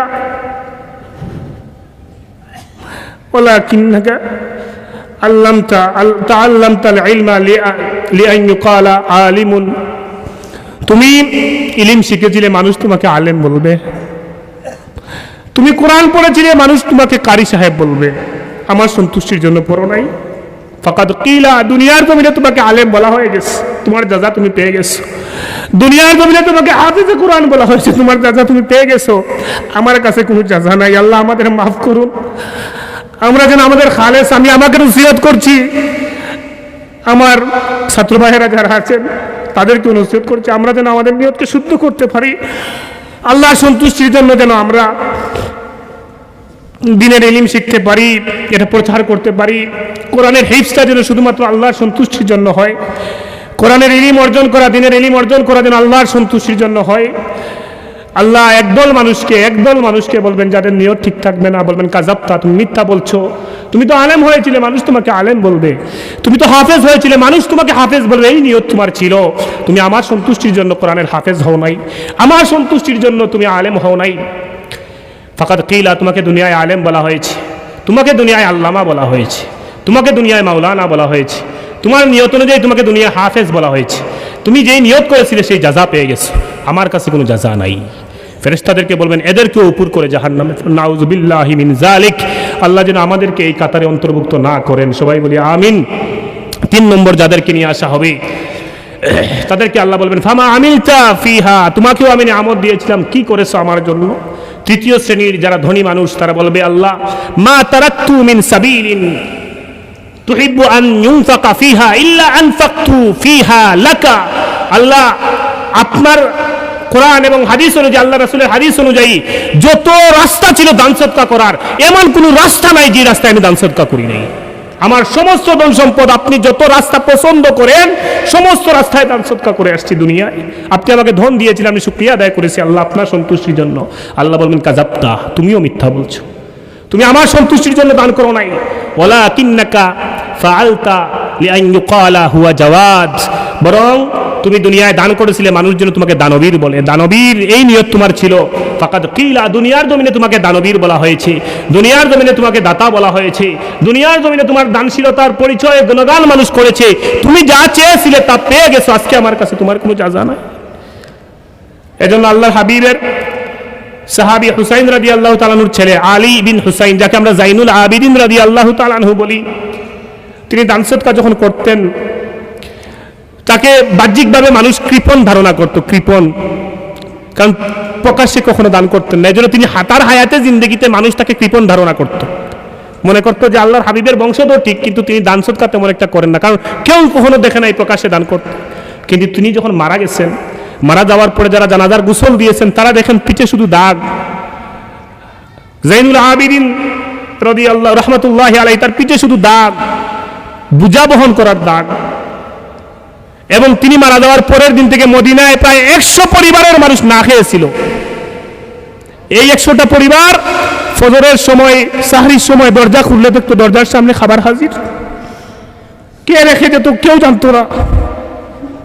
দান সদকার খুলুজিয়ত বজায় রাখার জন্য, ইখলাস বজায় রাখার জন্য আল্লাহর হাবিবের আওলাদরা আমাদের সামনে দৃষ্টান্ত রেখে গেছেন। রাতের আধারে 100টা পরিবারের দায়িত্ব তার হাত তিনি নিয়েছিলেন। এরাও পরিবারের মানুষরা জানতো না কে খাবার রেখে যায়, প্রতিদিনের খাবার খেয়ে রেখে যায়। পিঠে, নিজের পিঠে বহন করে, কাউকে সাথে নিয়ে নয়, নিজের পিঠে বহন করে তিনি রাতের আধারে প্রত্যেকের ঘরের দরজার সামনে খাবার রেখে আসতেন। কেউ জানতেন না এই খাবার কে রেখে যায়।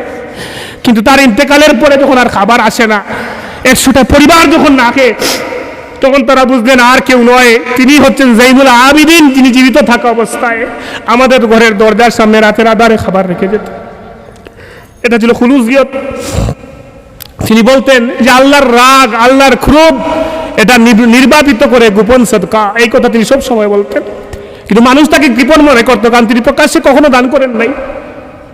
মারা যাওয়ার পরে তার দানশীলতা এটা প্রকাশ পেয়ে গেছে, 100 পরিবার না খেয়ে আছে।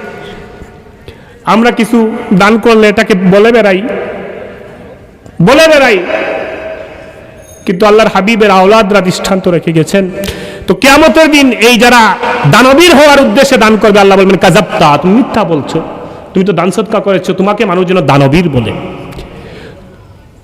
তাহলে এই যে রিয়া, লোক দেখানো, এই 3 শ্রেণীর কথা আল্লাহর রাসূল এই হাদিসে বলছেন। কিন্তু এছাড়াও যত নেক আমল আছে, সমস্ত নেক আমলের ক্ষেত্রে নিয়তে যখন গরমিল চলে আসবে তখন এই আমল করে গুনাহগার। আরেকটা কঠিন হাদিস, আল্লাহর হাবিব বলছেন, দেখেন, ইন্না ফি জাহান্নাম লাওয়াদিয়ান তাস্তাঈযু জাহান্নামু মিন যালিকাল ওয়াদি ফি কুল্লি ইয়াউমিন 400 মাররা।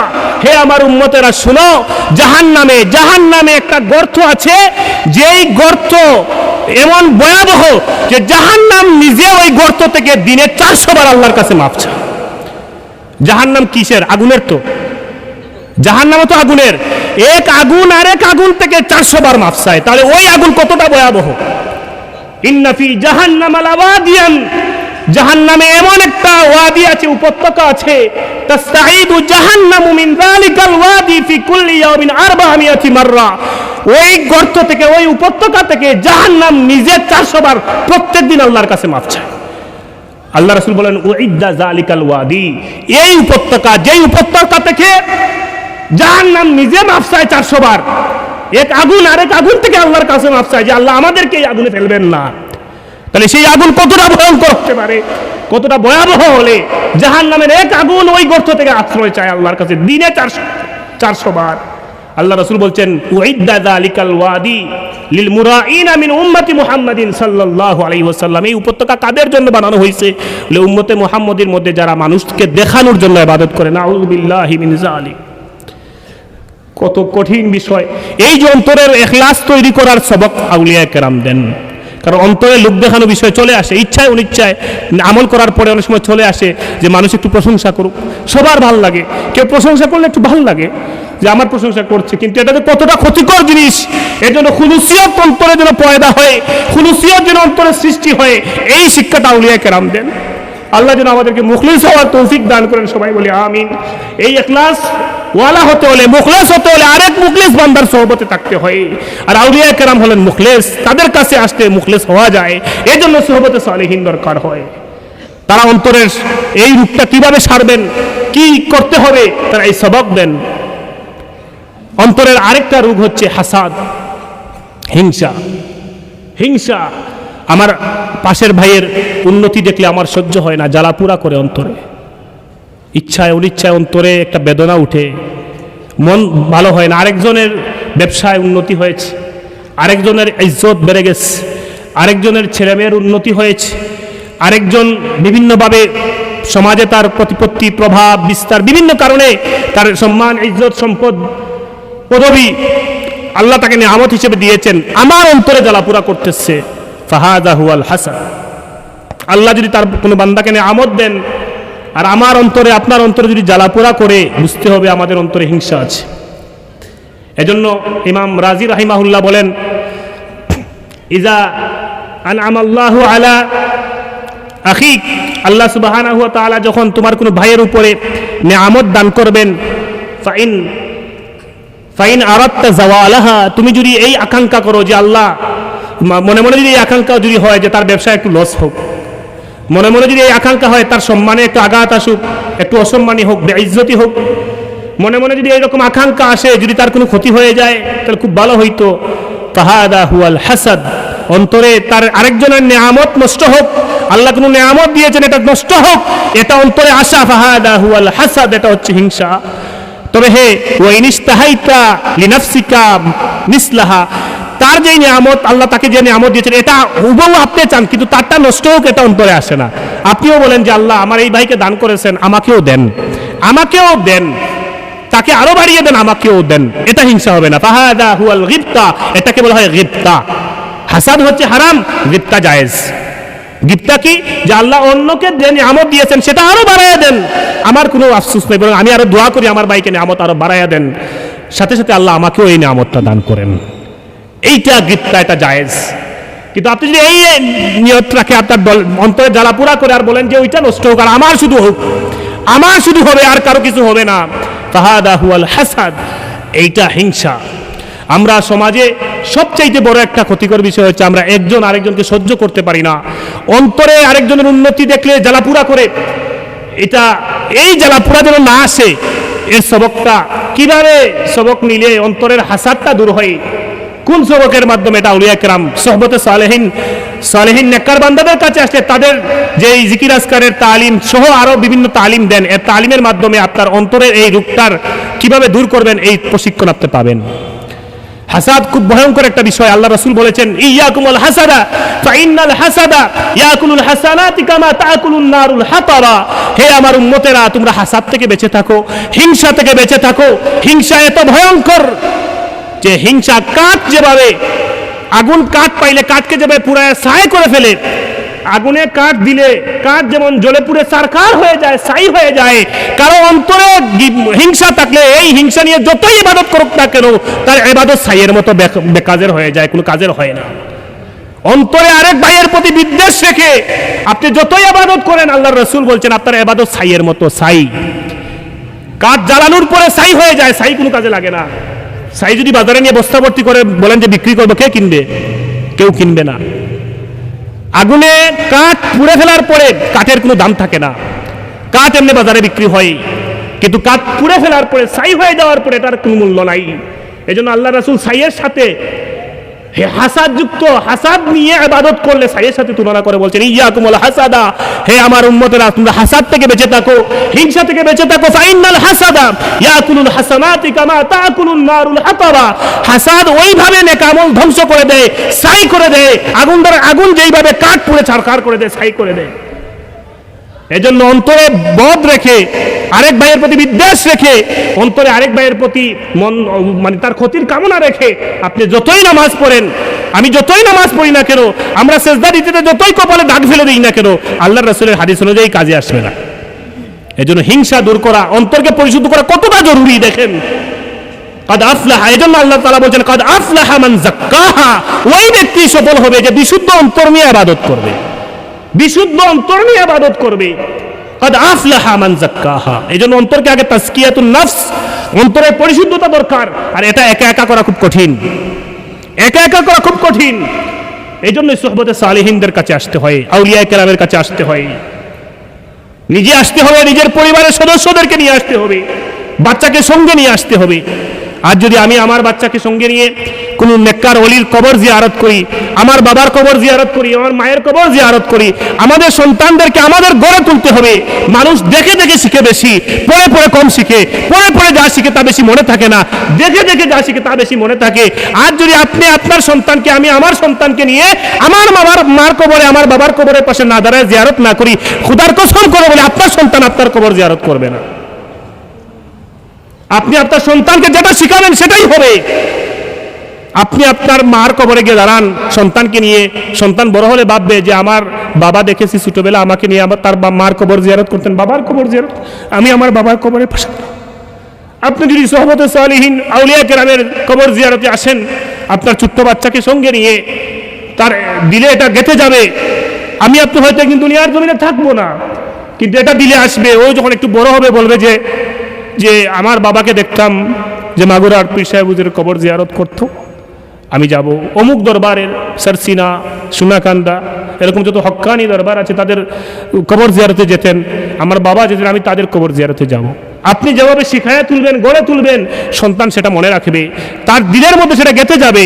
কিন্তু আপনি নিজে আল্লাহওয়ালা হচ্ছেন, আপনার পরিবারের ব্যাপারে, আমার পরিবারের ব্যাপারে যদি সতর্কতা না থাকে, তাহলে ইন্নামা আমওয়ালুকুম ওয়া আওলাদুকুম ফিতনা, আপনার ধন সম্পদ আমার ধন সম্পদ, আপনার সন্তান আমার সম্পদ, আমার সন্তান, এরা ফিতনা। আল্লাহ বলছেন ধন সম্পদ আর সন্তানকে ফিতনা বলেছেন। ফিতনা মানে পরীক্ষা শুরু। যেইভাবে গড়ে তুলবেন এইভাবে আপনি ফল পাবেন। এজন্য আমাদের সন্তানদেরকেও এই সুহবতে সালেহিনে আসার শিক্ষা দেওয়া দরকার। আল্লাহর হাবিব সাল্লাল্লাহু আলাইহি ওয়াসাল্লাম, আমি যেটা বলছিলাম হাসাদ নিয়ে, হাসাদের বিষয়ে আরেকটা বলেছেন, আল্লাহর হাবিব বলেছেন, হাদিস শরীফের মধ্যে আছে লা ইউস্তাজাবু সালাসাতুন লা ইউস্তাজাবু দুআউহুম, তিন শ্রেণীর মানুষের দোয়া কবুল হয় না, তিন শ্রেণীর মানুষের দোয়া কবুল হয় না।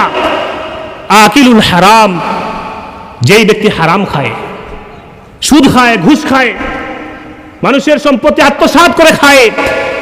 আকিলুল হারাম, হারাম খাওয়ার পরে আল্লাহর দরবারে যতই দোয়া করো না কেন দোয়া কবুল হবে না। এজন্য আউলিয়া কেরাম সবচাইতে বেশি গুরুত্ব যে তাদের ইবাদতের তৃপ্তি পাওয়ার জন্য, মজা পাওয়ার জন্য তারা তাদের মুরিদদেরকে যে শিক্ষা দেন যে হালাল খেতে হবে, কম খাও বাবা কিন্তু হালাল খাইবা। অনেক মানুষ ইবাদতে মজা পায় না, স্বাদ পায় না। আমরা অনেক সময় নামাজে দাঁড়াইলে মনে হয় কখন শেষ করবো আর মসজিদ থেকে বের হব। কারো কারো তো এমন অবস্থা যে মসজিদের লাস্ট কাতারে জুম্মাবারে, সপ্তাহে বাকি 6 দিন তো আর কোনো খবর নাই, জুম্মাবারেই যাওয়া হয়। শেষ ওয়াক্তে ইমাম সাহেব দাঁড়াবেন অবস্থায় লুঙ্গি নিয়ে বের হয়ে পুকুরে ডুব দিয়ে দৌড়িয়ে গিয়ে মসজিদে পরে গিয়ে শরিক। ইমাম সাহেব দাঁড়াচ্ছে না শরিক হচ্ছে। শেষ কাতারে যদি আগে যায় তাহলে তো বের হতে জ্যামে পড়ে যেতে পারে, বের হওয়ার সময় জামে পড়ে যেতে পারে। এজন্য আগে শেষ কাতারে গিয়ে দাঁড়ায় যেন বের হইতে তাড়াতাড়ি বের হইতে পারে। কেন? এটা ইবাদতে মজা না পাওয়ার কারণে। ইবাদতে যদি কেউ মজা পাইতো খুদার কসম সে আজান হওয়ার আগে মসজিদে যাইত। কিন্তু আমার আপনার সমস্যা কেন, আমাদের সমস্যা কেন যে আমরা ইবাদতে মজা পাই না। আর ইবাদতে মজা না পাওয়ার একটা অন্যতম কারণ হচ্ছে আল্লাহ রাসূল বলেছেন আকিলুল হারাম, হারাম যারা খায় এদের দোয়াও কবুল হয় না, এরা ইবাদতেও মজা পায় না। 2 নম্বর হচ্ছে মুকসিরুল গীবাত, যারা বেশি বেশি গীবত করে আল্লাহ তাআলা তাদের দোয়া কবুল করেন না। আর 3 নম্বর মান কানা ফি কলবিহি গিল্লুন আও হাসাদুল লিল মুসলিমিন, যার অন্তরে হাসাদ থাকবে, যার অন্তরে হিংসা থাকে মুসলমানের ব্যাপারে, তার দোয়া আল্লাহ কবুল করেন না। এখন আপনি অন্তরে হিংসা নিয়ে আল্লাহর কাছে দোয়া করবেন আল্লাহ আমাকে দেন, আল্লাহ এটা কবুল করবেন না। আল্লাহ রাসূলের হাদিস। এজন্য দোয়া কবুল করাইতে হইলে অন্ততপক্ষে এই হাদিস অনুযায়ী হালাল খাইতে হইবে, 2 গীবত ছেড়ে দিতে হবে, আর 3 অন্য মুসলমানের ব্যাপারে আপনি হিংসা করতে পারবেন, নাহলে যতই দোয়া করেন না কেন লাভ হবে না। আর হালাল খাবারের আরেকটা কথা যেহেতু চলে আসে প্রসঙ্গ বলি, আমরা যে খাবার খাই এই খাবার কিন্তু আমাদের শরীরে ব্লাড হয়, রক্ত হয়, খাবার থেকেই রক্ত তৈরি হয়। ওই যে ইবাদতে মজা পাই না, কারণ কি হারাম খাবারের যখন রক্ত শরীরে চলাচল করে এই শরীর দিয়ে আপনি ইবাদত করে না মজা পাবেন না, আমিও ইবাদত করে মজা পাবো না, স্বাদ পাবো না। এই জন্য ইবাদতে মজা পাইতে হলে আগে শরীরের রক্তকে পবিত্র করতে হবে। পবিত্র বলতে কি, খাবার হালাল খাবারের রক্ত শরীরে থাকতে হবে, তাহলে ইবাদতে মজা পাওয়া যায়, স্বাদ পা। আল্লাহর ওলিরা এজন্য ইবাদতে দাঁড়াইলে, নামাজে দাঁড়াইলে ডুবে যান। কেন ডুবে যান? তারা সবসময় হালাল খাবারের প্রতি সতর্ক থাকেন, হারাম থেকে বেঁচে থাকার চিন্তা করেন, কারণ এর মধ্যেই আপনার ইবাদতের স্বাদ, আমার ইবাদতের স্বাদ। এ কারণে হালাল খাবারের প্রতি গুরুত্ব দিতে হবে। এবং তার চাইতে গুরুত্বপূর্ণ আরেকটা বিষয় বলি, হালাল রক্ত, হালাল খাবার থেকে যখন শরীরে রক্ত হবে, এই রক্ত থেকে সন্তান হওয়ার যে উপাদান সেটা তৈরি হয়, সেই উপাদান থেকে সন্তান তৈরি হয়। এখন আমি আপনি যদি সারা জীবন হারাম খাবার খাই, তাহলে আমাদের শরীরের বডিতে হারাম রক্ত হবে, হারাম খাবারের রক্ত হবে। সেই রক্ত থেকে যেই সন্তান দুনিয়ার জমিনে আসবে, সেই সন্তান আপনার সাথে হালালি করবে না হারামি করবে? হারাম সারা জীবন খেয়ে শরীরে রক্ত উৎপাদন করলাম, সেই রক্ত থেকে সন্তান হওয়ার উপাদান তৈরি হইল আমার শরীরে, আর সেই উপাদান থেকে সন্তান দুনিয়ায় আসলো, ও নিমক হারাম হবে না তো হালাল জাদা হবে কিভাবে? ও তো নিমক হারামি করবেই। আপনি যতই ফুফা দেন, হ্যাঁ ফু অবশ্যই আউলিয়া কেরামের সোহবতের ফু অনেক মূল্যবান, তাদের যার ফুকে অনেক কাজে আসে, কিন্তু আমি আপনি বাঁকা করে তুলতেছি, তার মূল থেকেই তাকে খারাপ করে বানাইতেছি। হারাম খাবারের উপাদান দিয়ে তার সৃষ্টি যখন হচ্ছে, তখন তো মূলেই তার মধ্যে একটা খারাপ বিষয় চলে আসতেছে। এরপরে যতই ফুফা নেন, অনেক সময় ঠিক হতে পারে, বেশিরভাগ ক্ষেত্রে ঠিক হবে না। এই জন্য আগে নিজে ঠিক হতে হবে, তারপরে সোহবতে সারিন আউলিয়া কেরামদের কাছে এসে ফুফা নিতে হবে, তাবিজ নিবেন। অনেক সময় আমরা অভিযোগ বলি, ছেলে কথা শুনে না, মেয়ে কথা শুনে না। ও শুনবে কিভাবে? দেখতে হবে আপনার হালালে রুজিতে, ইনকামে আগে খারাপ কিছু আছে। ইনকামে যদি খারাপ থাকে, হারাম থাকে, তাহলে ফুফা নিয়েও অনেক সময় কাজ নাও হতে পারে। হ্যাঁ, জিন্নাতের আসর বা অন্যান্য কিছুর আসর, এগুলোতে অন্যায়ভাবে জালিমরা জুলুম করতেছে, কেউ জাদু করেছে বা কেউ জিন্নাত এসে খারাপ জিনিসে আসর করছে, এগুলো ফুফাতে কাজ হবে। কিন্তু আপনি তাকে গঠনই করেছেন, তার হারাম দিয়ে তার শরীরই গঠন হয়ে গেছে, তো সেই জায়গায় তাকে ফুফা দিয়ে কি করবেন? অত মূলেই বাঁকা হয়ে আছে। এজন্য আমার আপনার সতর্ক থাকতে হবে, নেক সন্তান পেতে হলে আগে নিজেকে নেককার হতে হবে। কালকে আমি শুনেছি মাগুরার হুজুর ওয়াজ করেছিলেন, ডক্টর মুফাজ্জল হোসেন হুজুর, আমাদের উস্তাদ। তিনি বলেছিলেন, বাবা যদি ভালো হয়, 7ম শ্রেণী পর্যন্ত ভালো জিনিস পাই। আমি ওটা শুনেছি বসে বসে। হ্যাঁ, বাবা যদি ভালো হয়, আপনি যদি ভালো হই, 7ম 7 প্রজন্মের পরেও মানুষ উপকার পেতে পারে। আবার যদি আমি খারাপ হই, আমাদের 7 প্রজন্মের পরেও এর আসর পড়তে পারে। এজন্যই আমাদেরকে হালাল খাবারের প্রতি গুরুত্ব দিতে হবে। তো যাই হোক, আমি হাসাদ নিয়ে বলছিলাম, হিংসা এটা ছাড়তে হবে। হিংসা করার মানে কি জানেন?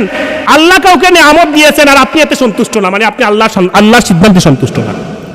কত বড় ভয়ঙ্কর বিষয় যে আল্লাহ কাউকে নিয়ামত দিয়েছেন আর আপনি সেটা সহ্য করতে পারছেন না, আমি সেটা সহ্য করতে পারছি না, তার মানে আল্লাহর সিদ্ধান্তে আমার অসন্তুষ্টি।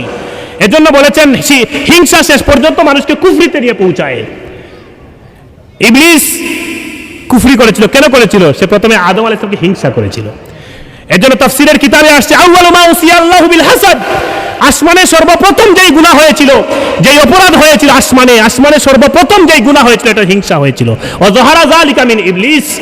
আর আসমানের সর্বপ্রথম গুনাহ হচ্ছে শয়তানের কাছ থেকে প্রকাশ পেয়েছিল, সেটা ছিল হিংসা। ওয়া ইয কুলনা লিল মালাইকাতি ইসজুদু লি আদম ফাসাজাদু ইল্লা ইবলিস আবা ওয়াস্তাকবারা ওয়া কানা মিনাল কাফিরিন। হিংসা শেষ পর্যন্ত তাকে কাফেরদের অন্তর্ভুক্ত করেছে। এজন্য হিংসা মানুষকে কুফরিতে অন্তর্ভুক্ত করে দেয়, কুফরি পর্যন্ত পৌঁছায় দেয়, কারণ সে আল্লাহর সিদ্ধান্তে অসন্তুষ্টির ঘোষণা দেয় যখন একজনকে হিংসা করে। এই হিংসা দূর করার সবক আউলিয়া কেরাম দেন। সোহবতে সালিহিন, আউলিয়া কেরামের দরবারে, নেককার বুজুর্গদের দরবারে আসার এটা একটা ফায়দা। লাস্ট আমার সময় প্রায় শেষের দিকে আরেকটা বলি, অহংকার, এটাও অন্তরের বিষয়। আনা খাইরুম মিনহু। অহংকারের সর্বপ্রথম বাড়ি কি ছিল? অহংকার কেউ করেছিল? এটাও করেছিল কে? শয়তান। আনা খাইরুম মিনহু খালাকতানি মিন নারিন ওয়া খালাকতাহু মিন তিন। আমি ভালো, আমি শ্রেষ্ঠ, জগতের আর কেউ ভালো না। আমি সবচাইতে বড় রাজনীতিবিদ, আমি সবচাইতে বড় আলিম, আমি সবচাইতে বড় হাফিজ, আমি সবচাইতে বড় সমাজসেবক, আমার চাইতে আর বড় কেউ নাই, সবাইকে আমি ছোট করে দেখবো। এজন্য আল্লাহ রাসূল মুসলিম শরীফের হাদিসে বলছেন বাতারুল হাক্কি ওয়া গামতুন নাস, কিবির হচ্ছে, অহংকার হচ্ছে যে হককে দাফন করে দেওয়া, হককে প্রতিহত, অন্যায়কে প্রতিষ্ঠিত করতে চায়, হককে দূরীভূত করতে চায়, ওয়া গামতুন নাস, আর মানুষকে ছোট করে দেখে, ও কাউকে পাত্তা দেয় না। আমিই শ্রেষ্ঠ, যেটা ইবলিস বলেছিল, আনা খায়রুম মিনহু, আমি শ্রেষ্ঠ, আমি তার চাইতে উত্তম। খালাক্তানি মিন নার, আমাকে আগুন থেকে সৃষ্টি করেছেন আল্লাহ, ওয়া খালাক্তাহু মিন তিন, আর আপনি তাকে মাটি থেকে সৃষ্টি করেছেন। আগুনের বৈশিষ্ট্য উপরের দিকে উঠা, আগুনের ইজ্জত বেশি, মাটি তো নিচের দিকে চলে যায়। অবজ্ঞা করেছিল, নিজেকে বড় করেছিল, আনা খায়রুম মিনহু। আমাদের অনেকের অভ্যাস, আমিই তো শ্রেষ্ঠ, আমার সমতুল্য কেউ আছে নাকি? এটা কিন্তু অন্তরের একটা বড় রোগ, অহংকার। এই অহংকারও কিন্তু ইবলিস করেছিল প্রথমে। এরপরে এই অহংকারের ব্যাপারে আল্লাহ তাআলা বলছেন হাদিসে কুদসি যে কিবরিয়া রিদাই ওয়াল আযমাতু ইজারি, অহংকার আমার চাদর আর আজমত, শ্রেষ্ঠত্ব হচ্ছে আমার লুঙ্গি। যদিও এটা শাব্দিক অর্থ বলেছি, এটা ব্যাখ্যামূলক হবে।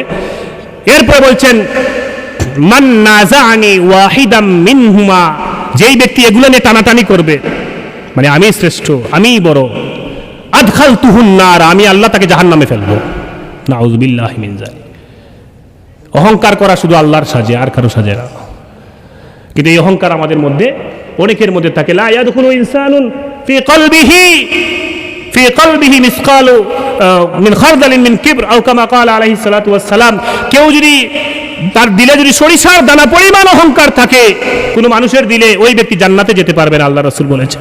তার চাইতে ভয়ঙ্কর আরেকটা হাদিস আল্লাহ রাসূল বলেছেন, ইউহশারুল মুতাকাব্বিরুনা আমসালায যাররি ইয়াউমাল কিয়ামাতি ফি সুওয়ারির রিজাল, যারা দুনিয়ায় অহংকার করে বেড়ায়, দর্প করে বেড়ায়, গর্ব করে বেড়ায়, আল্লাহ তাআলা বলছে, আল্লাহ রাসূল বলছেন এই সমস্ত অহংকারীদেরকে কিয়ামতে কিভাবে তুলবেন আল্লাহ, যে ইউহশারুল মুতাকাব্বিরুনা আমসালায যাররি, পিপিলিকার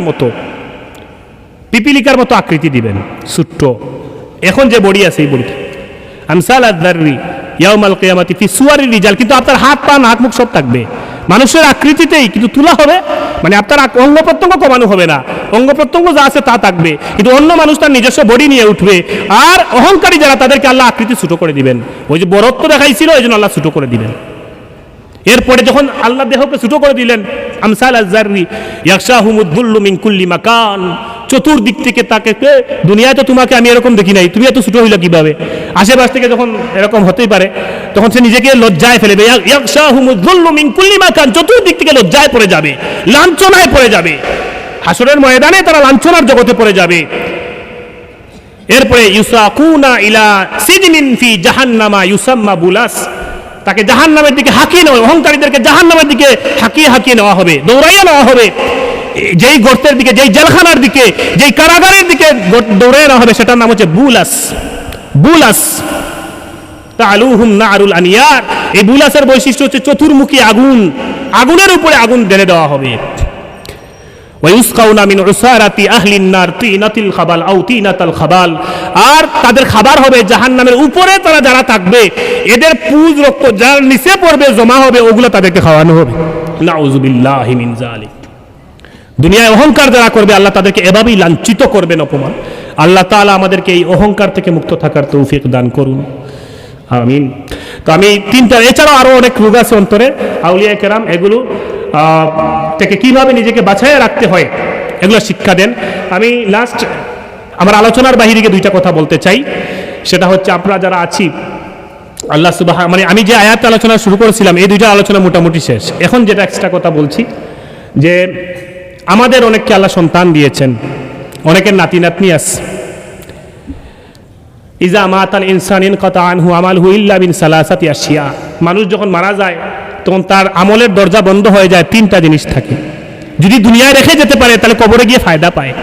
এক হচ্ছে ইল্লা মিন সাদাকাতিন জারিয়া, নেক সদকায়ে জারিয়া। দুই হচ্ছে ইলমিন ইউনতাফাউ বিহি, আর তিন হচ্ছে ওয়ালাদে সালেহ, নেক সন্তান যদি দুনিয়ায় রেখে যায়। তো আমাদের সন্তান যারা আছে, নেক সন্তান, মানে এদেরকে নেকগার বানাইতে হবে, এদেরকে আলেম বানাইতে হবে, হাফেজে কোরআন বানাইতে হবে। যদি আমরা আমাদের সন্তান নাতি নাতনিদেরকে এটা বানাই, তাহলে এরা আমাদের জন্য কি হবে, নাজাতের উসিলা হবে। আমি একটা হাদিস বলি শেষ করছি, হুজুর আসতেছেন।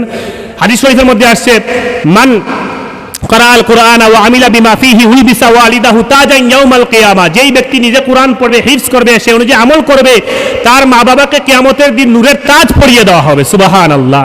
দুনিয়ায় আমরা কেউ ভালো কাজ করলে সংবর্ধনা দেয়, ক্রেস্ট দেয় না? আখিরাতেও আল্লাহ তাআলা সংবর্ধনা আয়োজন করবেন। যেই ব্যক্তি কোরআন হিফজ করছে তাকে না, তার মা বাবাকে নূরের টুপি পরানো হবে। দাউহু আহসানু মিন দাউই শামসি ফি বুয়ুতিদ দুনিয়া লাউ কানাত ফিকুম, এই নূরের মুকুটের পাওয়ার এত বেশি, যদি এটা দুনিয়ায় তোমাদের ঘরের মধ্যে ঢুকিয়ে দেওয়া হতো সূর্যকে, তাহলে যেই আলো তৈরি হতো ওই নূরের আলো তার চাইতো 1000 গুণ বেশি। সুবহানাল্লাহ। এটা মা বাবাকে পড়ানো হবে, তাহলে সন্তান যে নিজে হিফজ করবে তার ফজিলত কতটুকু। আমি আমার আলোচনা শেষ করছি। ওয়া আখিরু দাওয়ানা আলহামদুলিল্লাহ। আপনাদের কাছে অনুরোধ থাকবে, আমাদের এই মাগুরা দরবার শরীফে যে মাদ্রাসা আছে, এই মাদ্রাসায় নিজের সন্তানকে আগে হাফিজে কোরআন, আলিমে বা আমল বানানোর জন্য পাঠাবেন। এখানে হক্কানি উলামায়ে কেরাম পড়ান। আল্লাহ তাআলা আমাদের এই আলোচনাকে কবুল করুন। ওয়া আখিরু দাওয়ানা আলহামদুলিল্লাহ। নারায়ে তাকবীর। মাগুরা দরবার শরীফ।